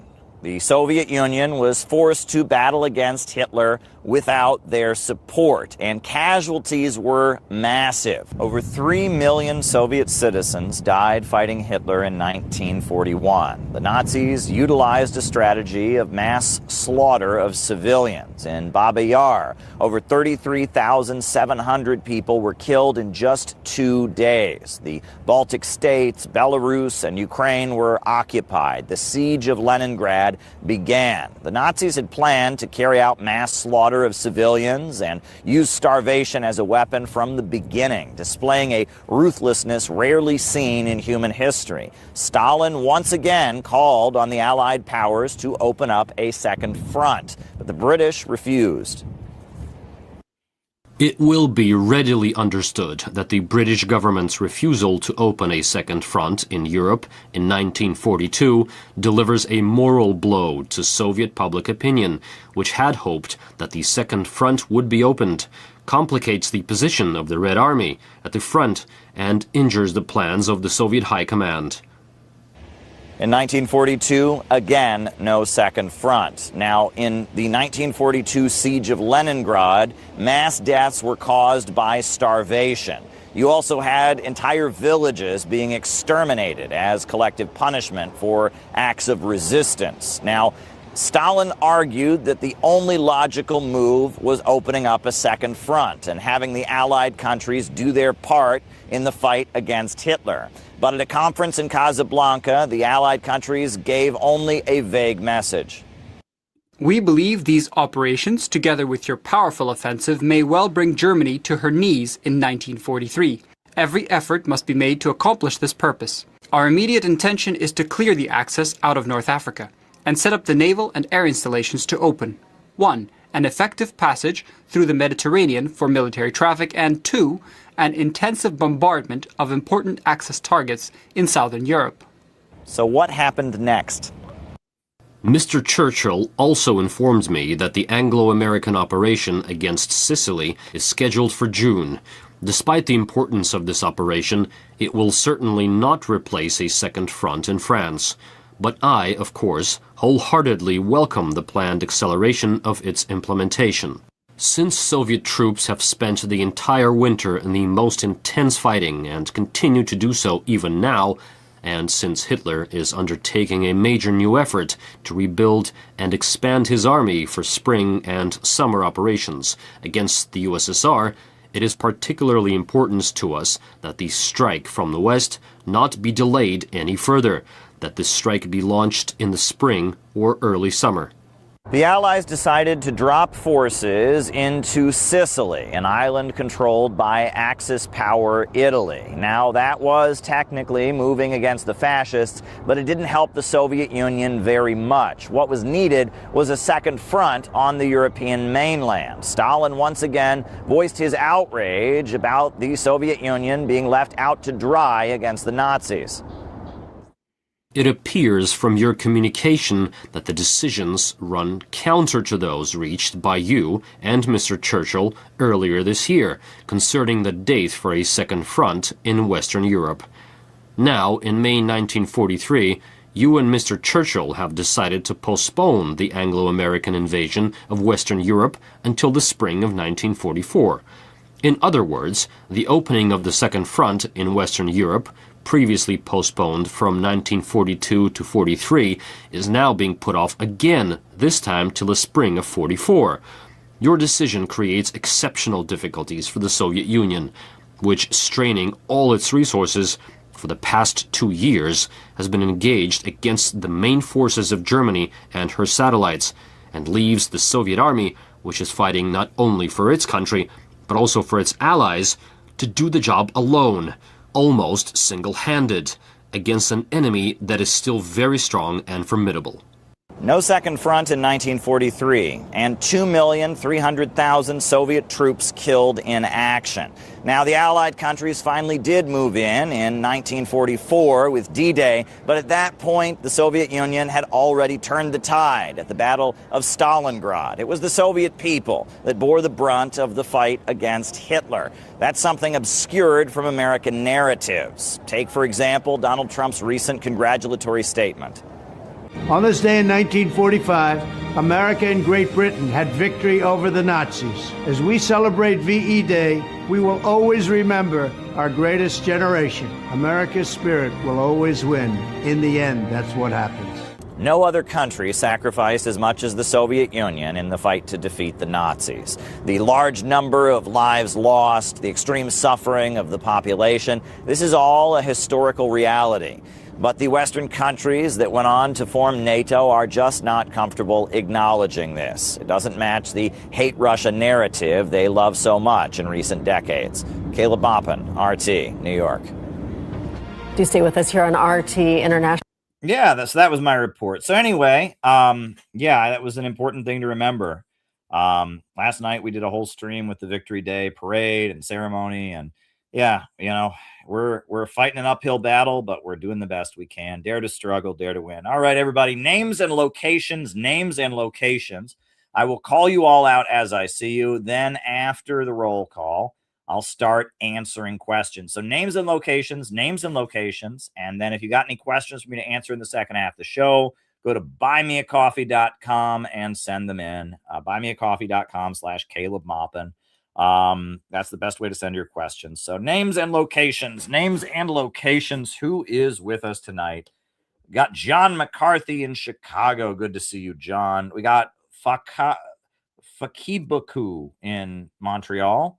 We got Cameron in New Hampshire, Alex in Brazil, Irene from Brooklyn, JT24 in Mississippi, Liverpool, UK, Nikki Squad in Gary, Indiana, Chad in Spokane, Washington, Minnesota. We got Jose Joe, right? We got Sarah in Oregon. Good to see you. Names and locations. Who is with us tonight? Names and locations. We got Maryland, Ryan Newton in Maryland. We got Joe Gutierrez in California, Scott in Pennsylvania. Good to see you. Names and locations. Who is with us tonight? Names and locations. Who is with us? Anybody else? Names and locations.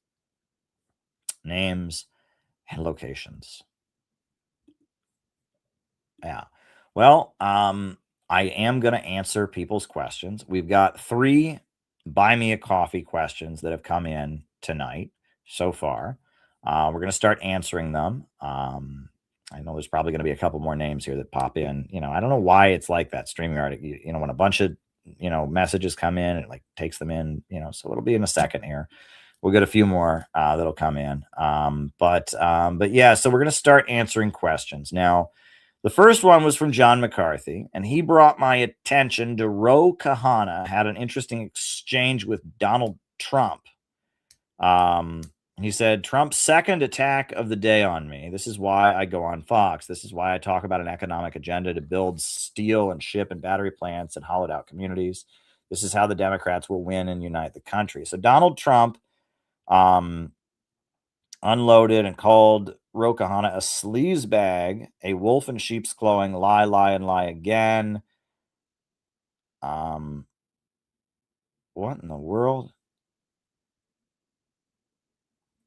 Trump lashes out at Fox News, accusing the host of undermining MAGA by having Ro Khanna on there. That is so bizarre. I don't even know what to make of that. That is so bizarre, right? He's not even calling him out for anything specific, right? He's just like mad at Fox for having. Trump is really, I gave him the benefit of the doubt, and I still look, let's just talk about this for a minute, because this is a common thing that people who don't understand our community. During the 2024 election, Kamala Harris was promising to fight until the last Ukrainian and keep the Ukraine war going forever. She was promising more suppression of speech. They had already arrested the Uhuru movement. They raided the home of Scott Ritter. The governor of Minnesota, Tim Walz, was on TV saying they wanted more of a crackdown on so-called disinformation.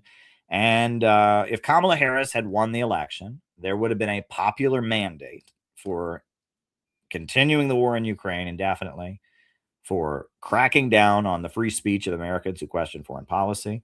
And on top of that, there would have been the Democratic Party would have basically gotten a free pass to ignore the Palestinians, because they wouldn't even allow an Arab speaker at the Democratic Convention. Not only did they not address Israel's crimes, they wouldn't even allow an Arab American Democrat to speak. So if Kamala Harris would have won, it would have said to the Democrats, keep ignoring the Palestinians. And it would have said the American people want war in Ukraine forever, war against Russia forever, and the American people are okay with arresting dissidents for speaking up. Trump, on the other hand, ran on a platform of, I'm going to end the war in Ukraine in a day. I will start no new wars, he said, and I will protect your free speech. So it is a good thing that Trump won, because even though he failed on all 3 of those things. It's good that the American people did not give a popular mandate to bad things. Trump promised good and did bad, right? He didn't end the war in Ukraine, and it's continuing. I mean, there's noise like it might end, but we'll see. He started a new war against Iran twice, right? He had a little war against Iran, and then that escalated, and now we're in a full-blown war against Iran. And on top of that, he didn't protect Americans' free speech, right? He started deporting Palestinian students and Middle Eastern students just for their free speech. He started going after people for their free speech. So Trump has betrayed his campaign promises, and he should be absolutely condemned and called out for that.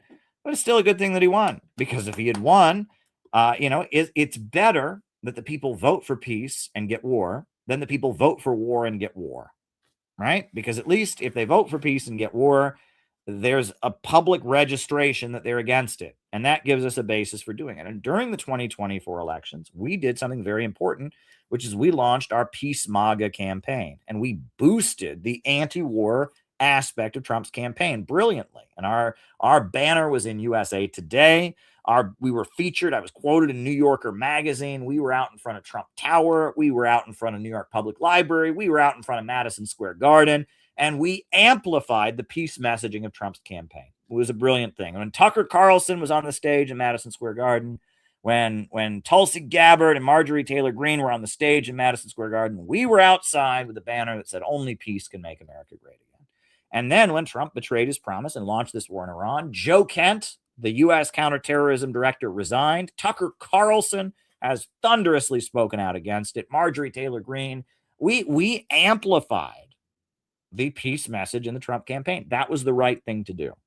You've got to understand, politics is about so much more than who you vote for. It's about how can we get good out of a bad situation. American politics, in the age of imperialism, American imperialist politics is a bad situation. How, within a bad situation, can we advocate what's good?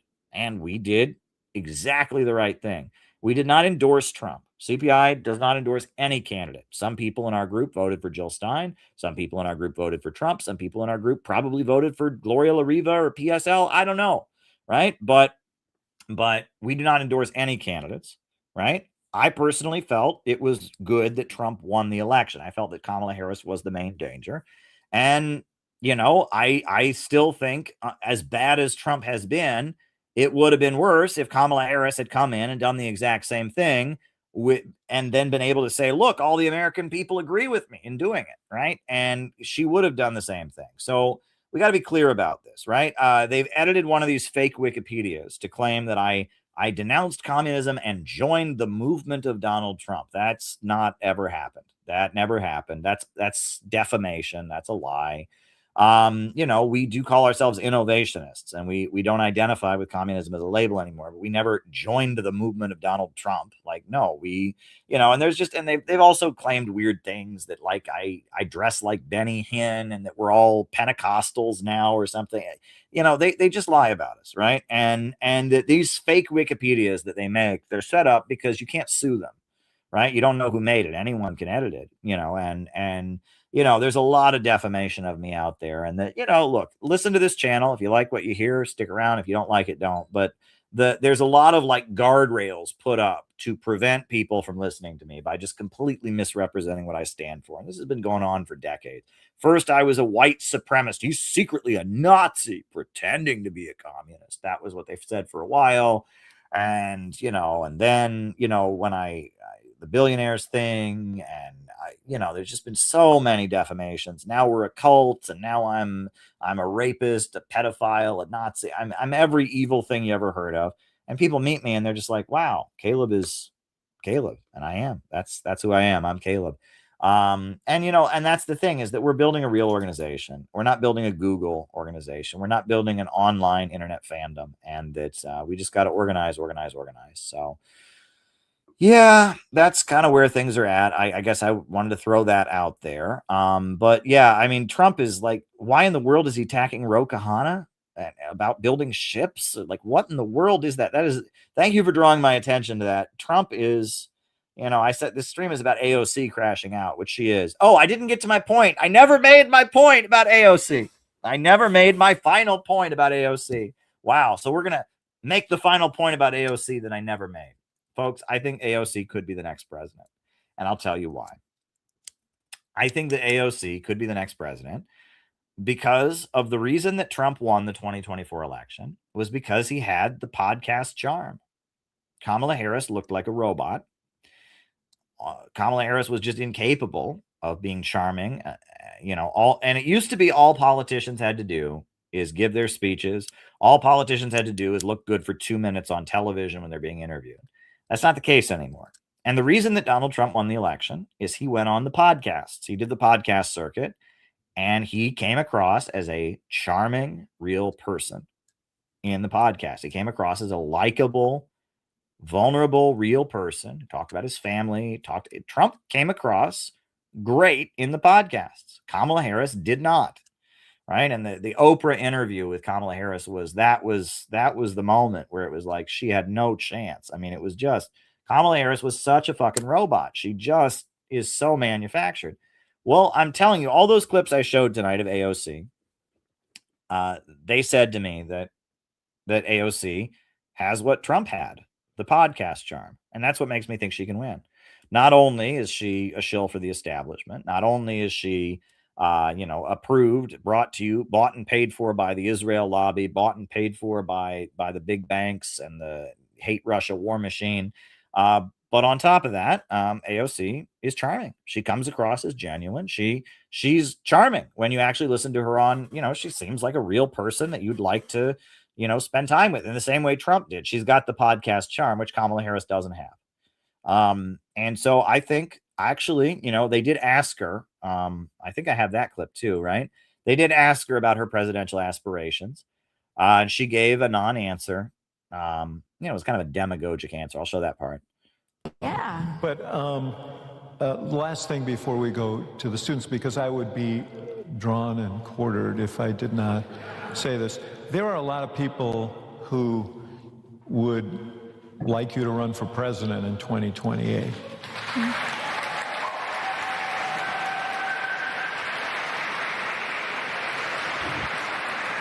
Apparently, some of them are here. And there are people there are others who would like you to run for the United States Senate. Senator Schumer's up in 2028.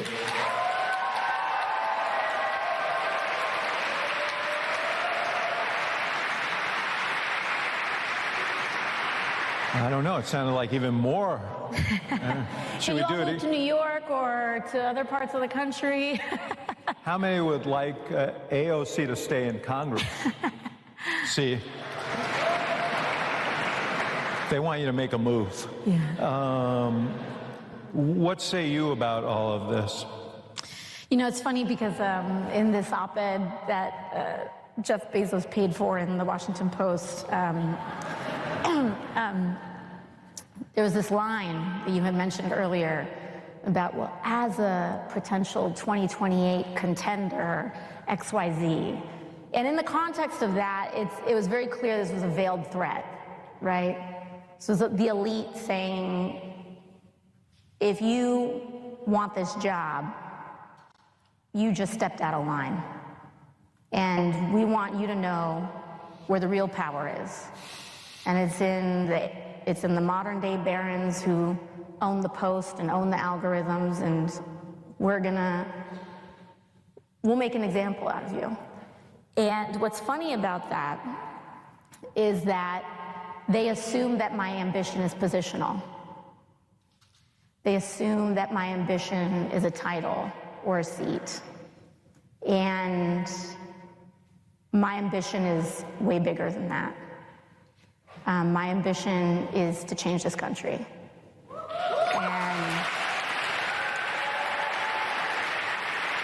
Okay, that's a little hokey. I gotta say, that's a little bit. I was telling you she had the podcast charm. That was stupid. That was really, really stupid. Senate, House seats, elected officials come and go, but single-payer health care is forever. A living wage is forever. Workers' rights are forever. Women's rights, all of that. And so, anyways, a finer point to your question is that when you aren't attached, right? When you haven't been fantasizing about being this or that since the time you were 7 years old, is tremendously liberating, because I get to wake up every day and say, how am I going to meet the moment? And conditions change radically all the time. So I make my response less to an attachment to some positional, like, title or position, and working backwards from there. But I make decisions by waking up in the morning, looking out the window, and observing the conditions of this country, and saying, what move or what decision can I make today that is going to get us closer to that future, stronger, faster, better than yesterday? See what I mean about the sudden hand gestures? Like, take a look at the hand gestures here, right? So the hand gesture, it's kind of normal. It's kind of normal. It's kind of normal. And then, yeah. Yeah. Interesting. Yeah. Like the sudden hand gesturing. Yeah. Like, all right. So there's no hand gestures, no hand gestures, no hand gestures, no hand gestures. She's just talking. No. And then, oh, the hand comes out. Oh, oh, oh. Very interesting. And then it's like, it's very sudden. You see how like sudden and kind of robotic they are? That's very interesting to me. Oh, well, I am overthinking it. That's what I do. That's why you all watch me. But anyway, I was telling you all she had the podcast charm. That was not an example of the podcast charm. That was fake and cringe, as many people pointed out. But anyway, I do think she could be the next president. I think we may actually need to consider how we would operate as anti-imperialists under an AOC administration, because I think there's a very good chance she could win. She does have ability that Kamala Harris doesn't have. That's very clear. John,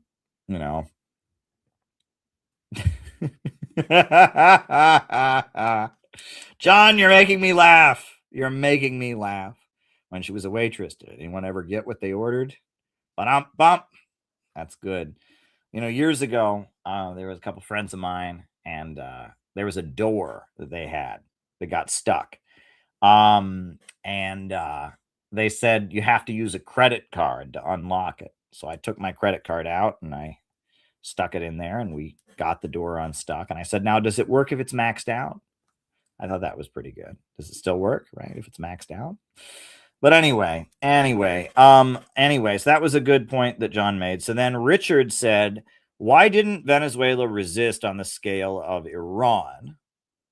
And why are Nick Shirley and right-wing influencers blatantly allowed to go to Cuba and make propaganda pieces? Aren't such pieces just war propaganda?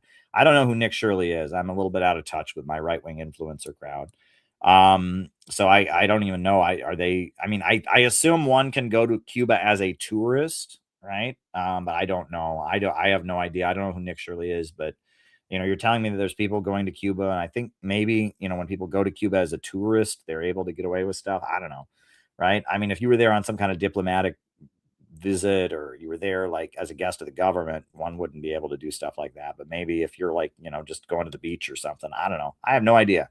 The other thing is that there is like an anti-communist blogger in Cuba. I forget her name, who's kind of protected by the American government, but I don't know the details of that either. So I don't know about the Cuba thing.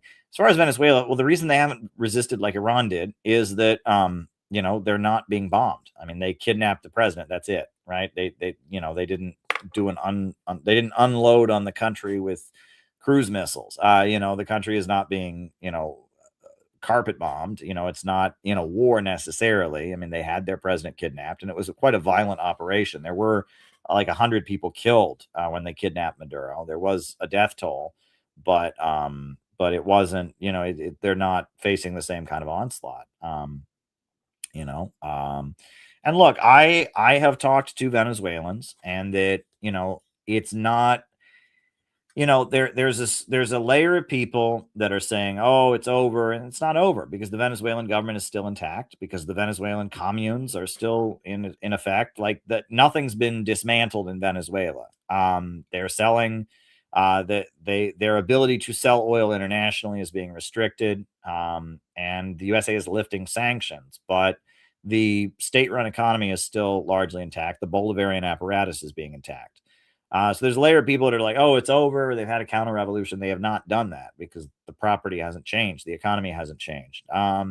There's another layer of people, and I tend to be sympathetic to these people that say, give Tulsi a chance, give Dulcie Rodriguez a chance, let her, she's trying to negotiate a tough situation. And that tends to be how I think. And Craig Murray wrote a pretty good article about what he saw on the ground in Venezuela, etc. But on top of that, when I spoke to some Venezuelans in Russia, they told me it's actually way more complicated than that. That's it's not a simple question of there's been no counter revolution. It's not a simple question of Dulcie Rodriguez is selling. It's way more complicated, and that largely what Venezuela does is based on short-term situations. The situation is very fluid in Venezuela right now and internationally, and the USA kind of needs their oil because of the Strait of Hormuz and because of a lot of things. I will say I'd like to do a live stream just called Marco Rubio Lies. And I think that might be my next stream. We'll do Marco Rubio Lies, because whenever Marco Rubio opens his mouth about Iran or Venezuela, he just says false things that are just bullshit. I mean, he says that, oh, we're not blocking Cuba from getting oil. Yes, they are.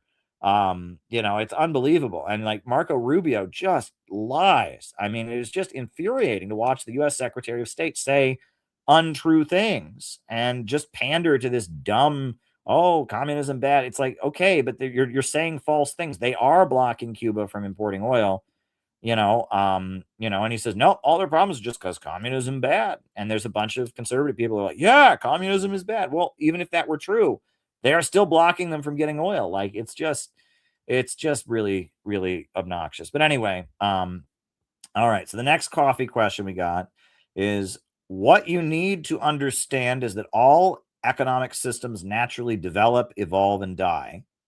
Okay, that's the historical materialist understanding, right? That hunter-gatherer civilization gave way to slavery, gave way to feudalism. Capitalism is the current class system. It's just has to run its course. Okay. All right. You see, from what's happening in America, the best strategy for fighting imperialism is letting it flourish and evolve. What? Anti-imperialism is just anti-progress. Oh, right. Yeah, that's what they're doing in the countries that they're colonizing. They're just bringing them up. You should look at Marx's concept of historical materialism. Well, I am familiar with it, and what you're espousing doesn't line up. Imperialism is degrowth. Name one place that the USA has conquered that has become more prosperous and developed. Look at Libya. Look at Iraq. Look at Afghanistan. I mean, look at all after the fall of the Soviet Union, before Russia reasserted its independence. What was that like? Imperialism is degrowth. And what you're describing, yes, Marx did have that view that you're describing. Western capitalism is the most advanced, and that by colonizing and taking over places, it's advancing that. But around 1890, that stopped being the case. And honestly, it stopped being the case even before that. And Rosa Luxemburg had her concept of capital accumulation, but that's just not the case. What you're claiming, right, is that, well, all these places that are being dominated by American monopolies and corporations, they're going there and they're spreading capitalism to them, and that will enable them to advance. And then eventually, and that's just not the case. They're keeping these countries in poverty. And in fact, the reason that a lot of these revolutions happened, that, land redistribution was such a big part of it, is countries like China, they were kept in feudalism. Imperialism kept countries in semi-feudal conditions. That imperialism prevents countries from developing their own capitalism, right? So when the USA attacks a country, they don't enable them to develop their own capitalist market. They put them out of business. Right? Look at Mexico, right? Mexico, they used to grow their own food since before Columbus. And then with NAFTA, free trade went in there, and now Mexico imports its food, and a Mexican food and agricultural sector is run by American corporations, right? That yes, if you read what Karl Marx himself said, you are correct, anarcho, right?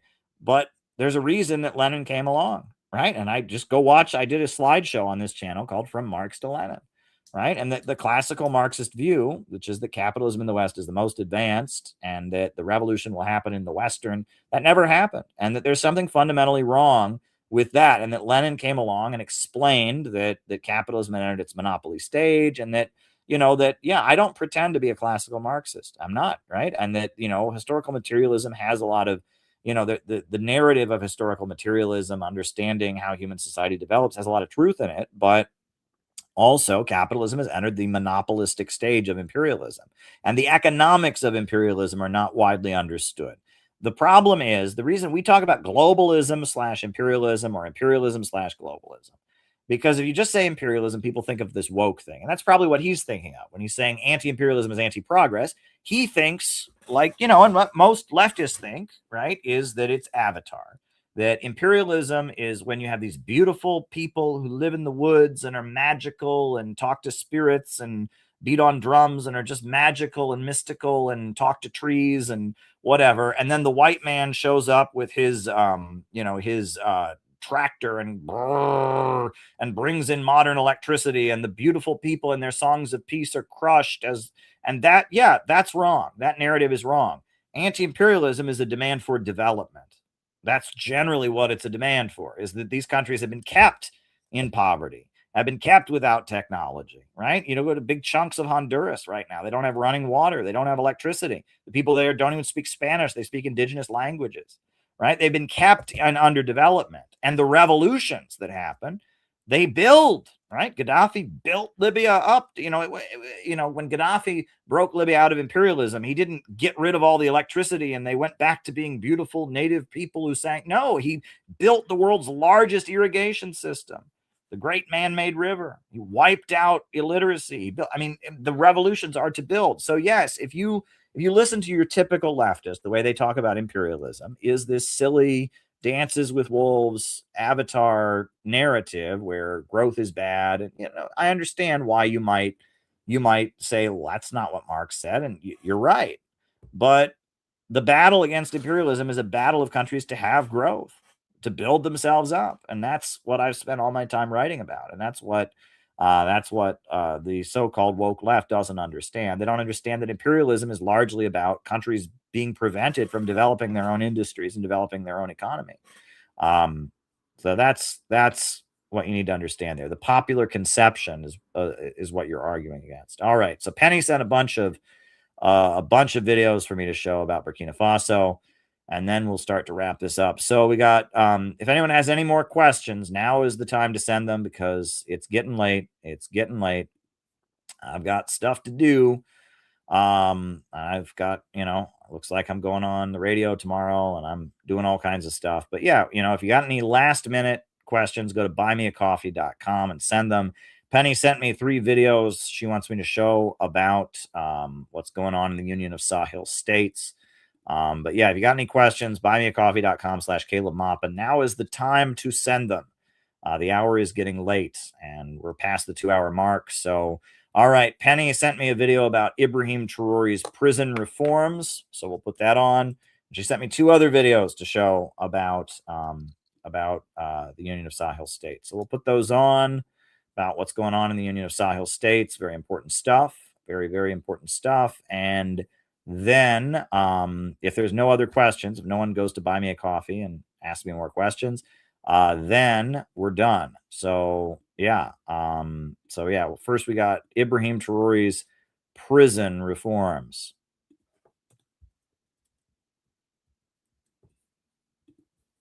Very much. And homeland or death, the fight continues no matter where we are.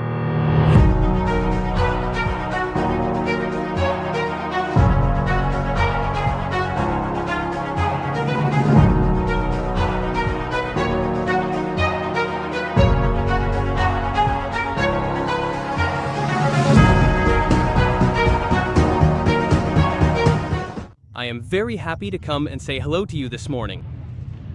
You are here, learning, that's how I see it, starting a new life. Because prison is not the end of the world either, but prison must also be humane. We are a society. We are not barbarians. We are not violent. We are an African society. And in Africa, respect for people must be something intimately linked, intrinsically linked to us. So no matter what situation a person finds himself in, he must have a minimum of respect. It is in this sense that we have introduced, as he said, community service to allow anyone who is in conflict with the law to be able to work for the nation, to train and get out of it, to learn something, because many things can land someone in prison, and that is a life.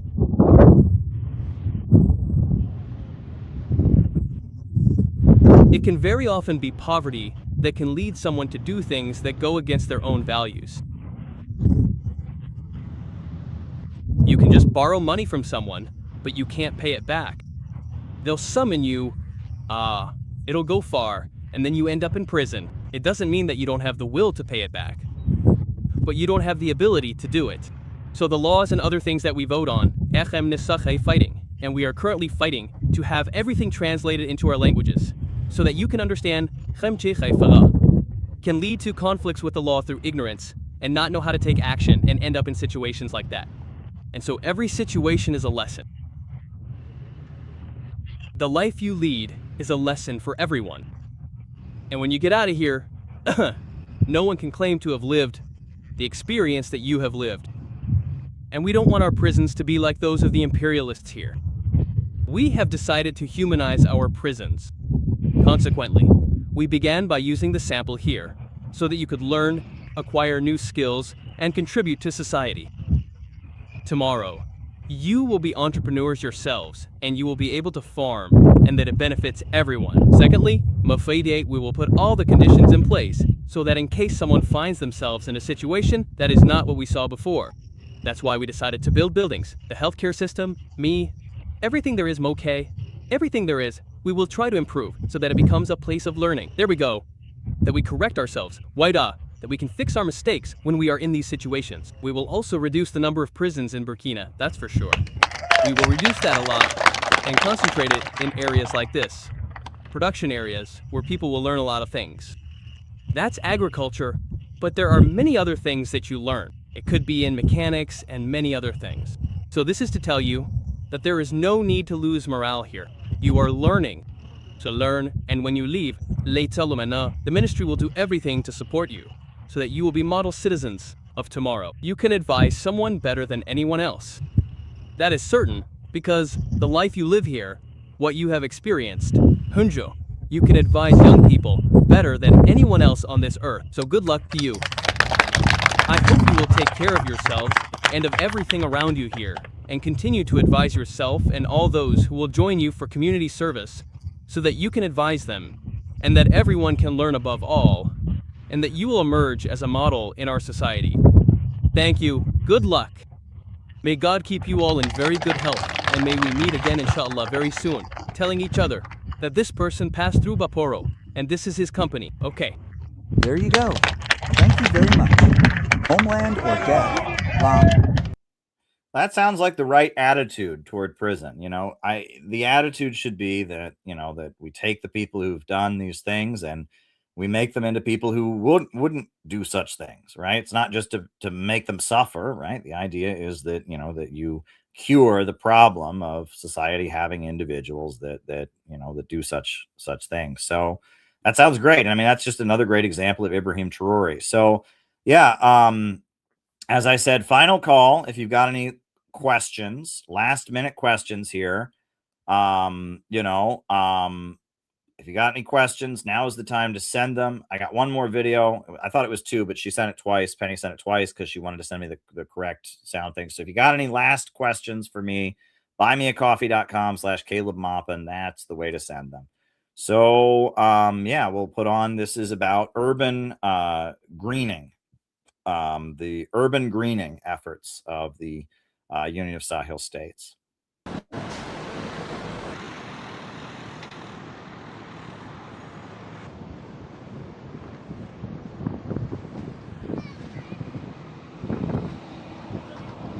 You can't imagine how happy I was to see these spaces developed. Why? Because I'm from the Burkinabe diaspora. I live in Senegal and I've been here for a week. When I arrived, I found these spaces I was totally captivated and I saw that it was an initiative opposite the MBO. I was opposite MBO, right by the roads and everything. But then when I saw this development, I said to myself, before leaving, I have to come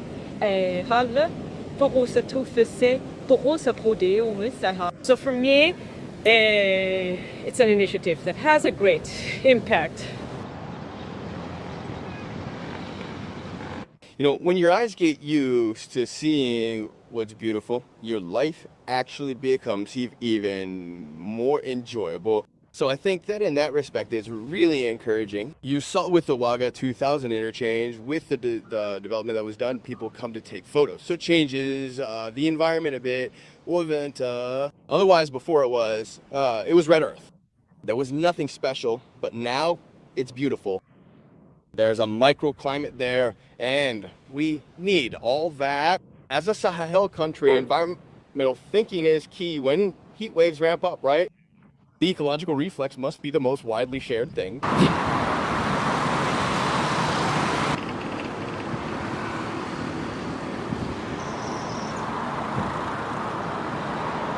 For the moment, since these are developments, we can't say anything. But after the development, if everything is back to normal, there must be conditions for visits to allow the town hall and the ministry to have some background, because we always have to take care of these places and continue to develop and strengthen them.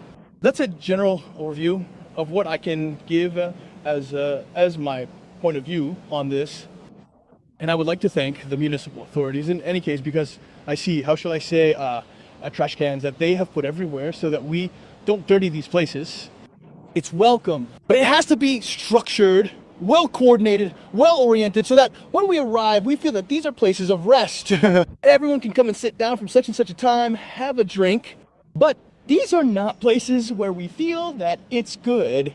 It's like if there were bars, there are places where we put on music, it's loud. No, these are places of rest, and personalities can come to see each other, meet each other, and have discussions. I really thank the authorities for this initiative.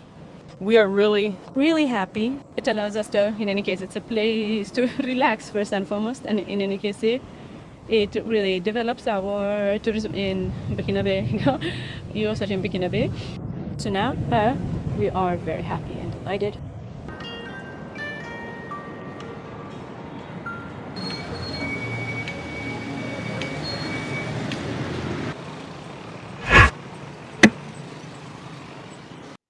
That was great. Yeah. So, I mean, they're building up the country, and part of building up the country is making places where people can meet, public spaces like parks, and that's really a great effort. And all right, well, I don't see any more questions that have come in, so I am going to wrap it up for tonight. We'll probably be back tomorrow night. Don't know why we wouldn't be, but if not tomorrow night, it'll be the next night or whatever.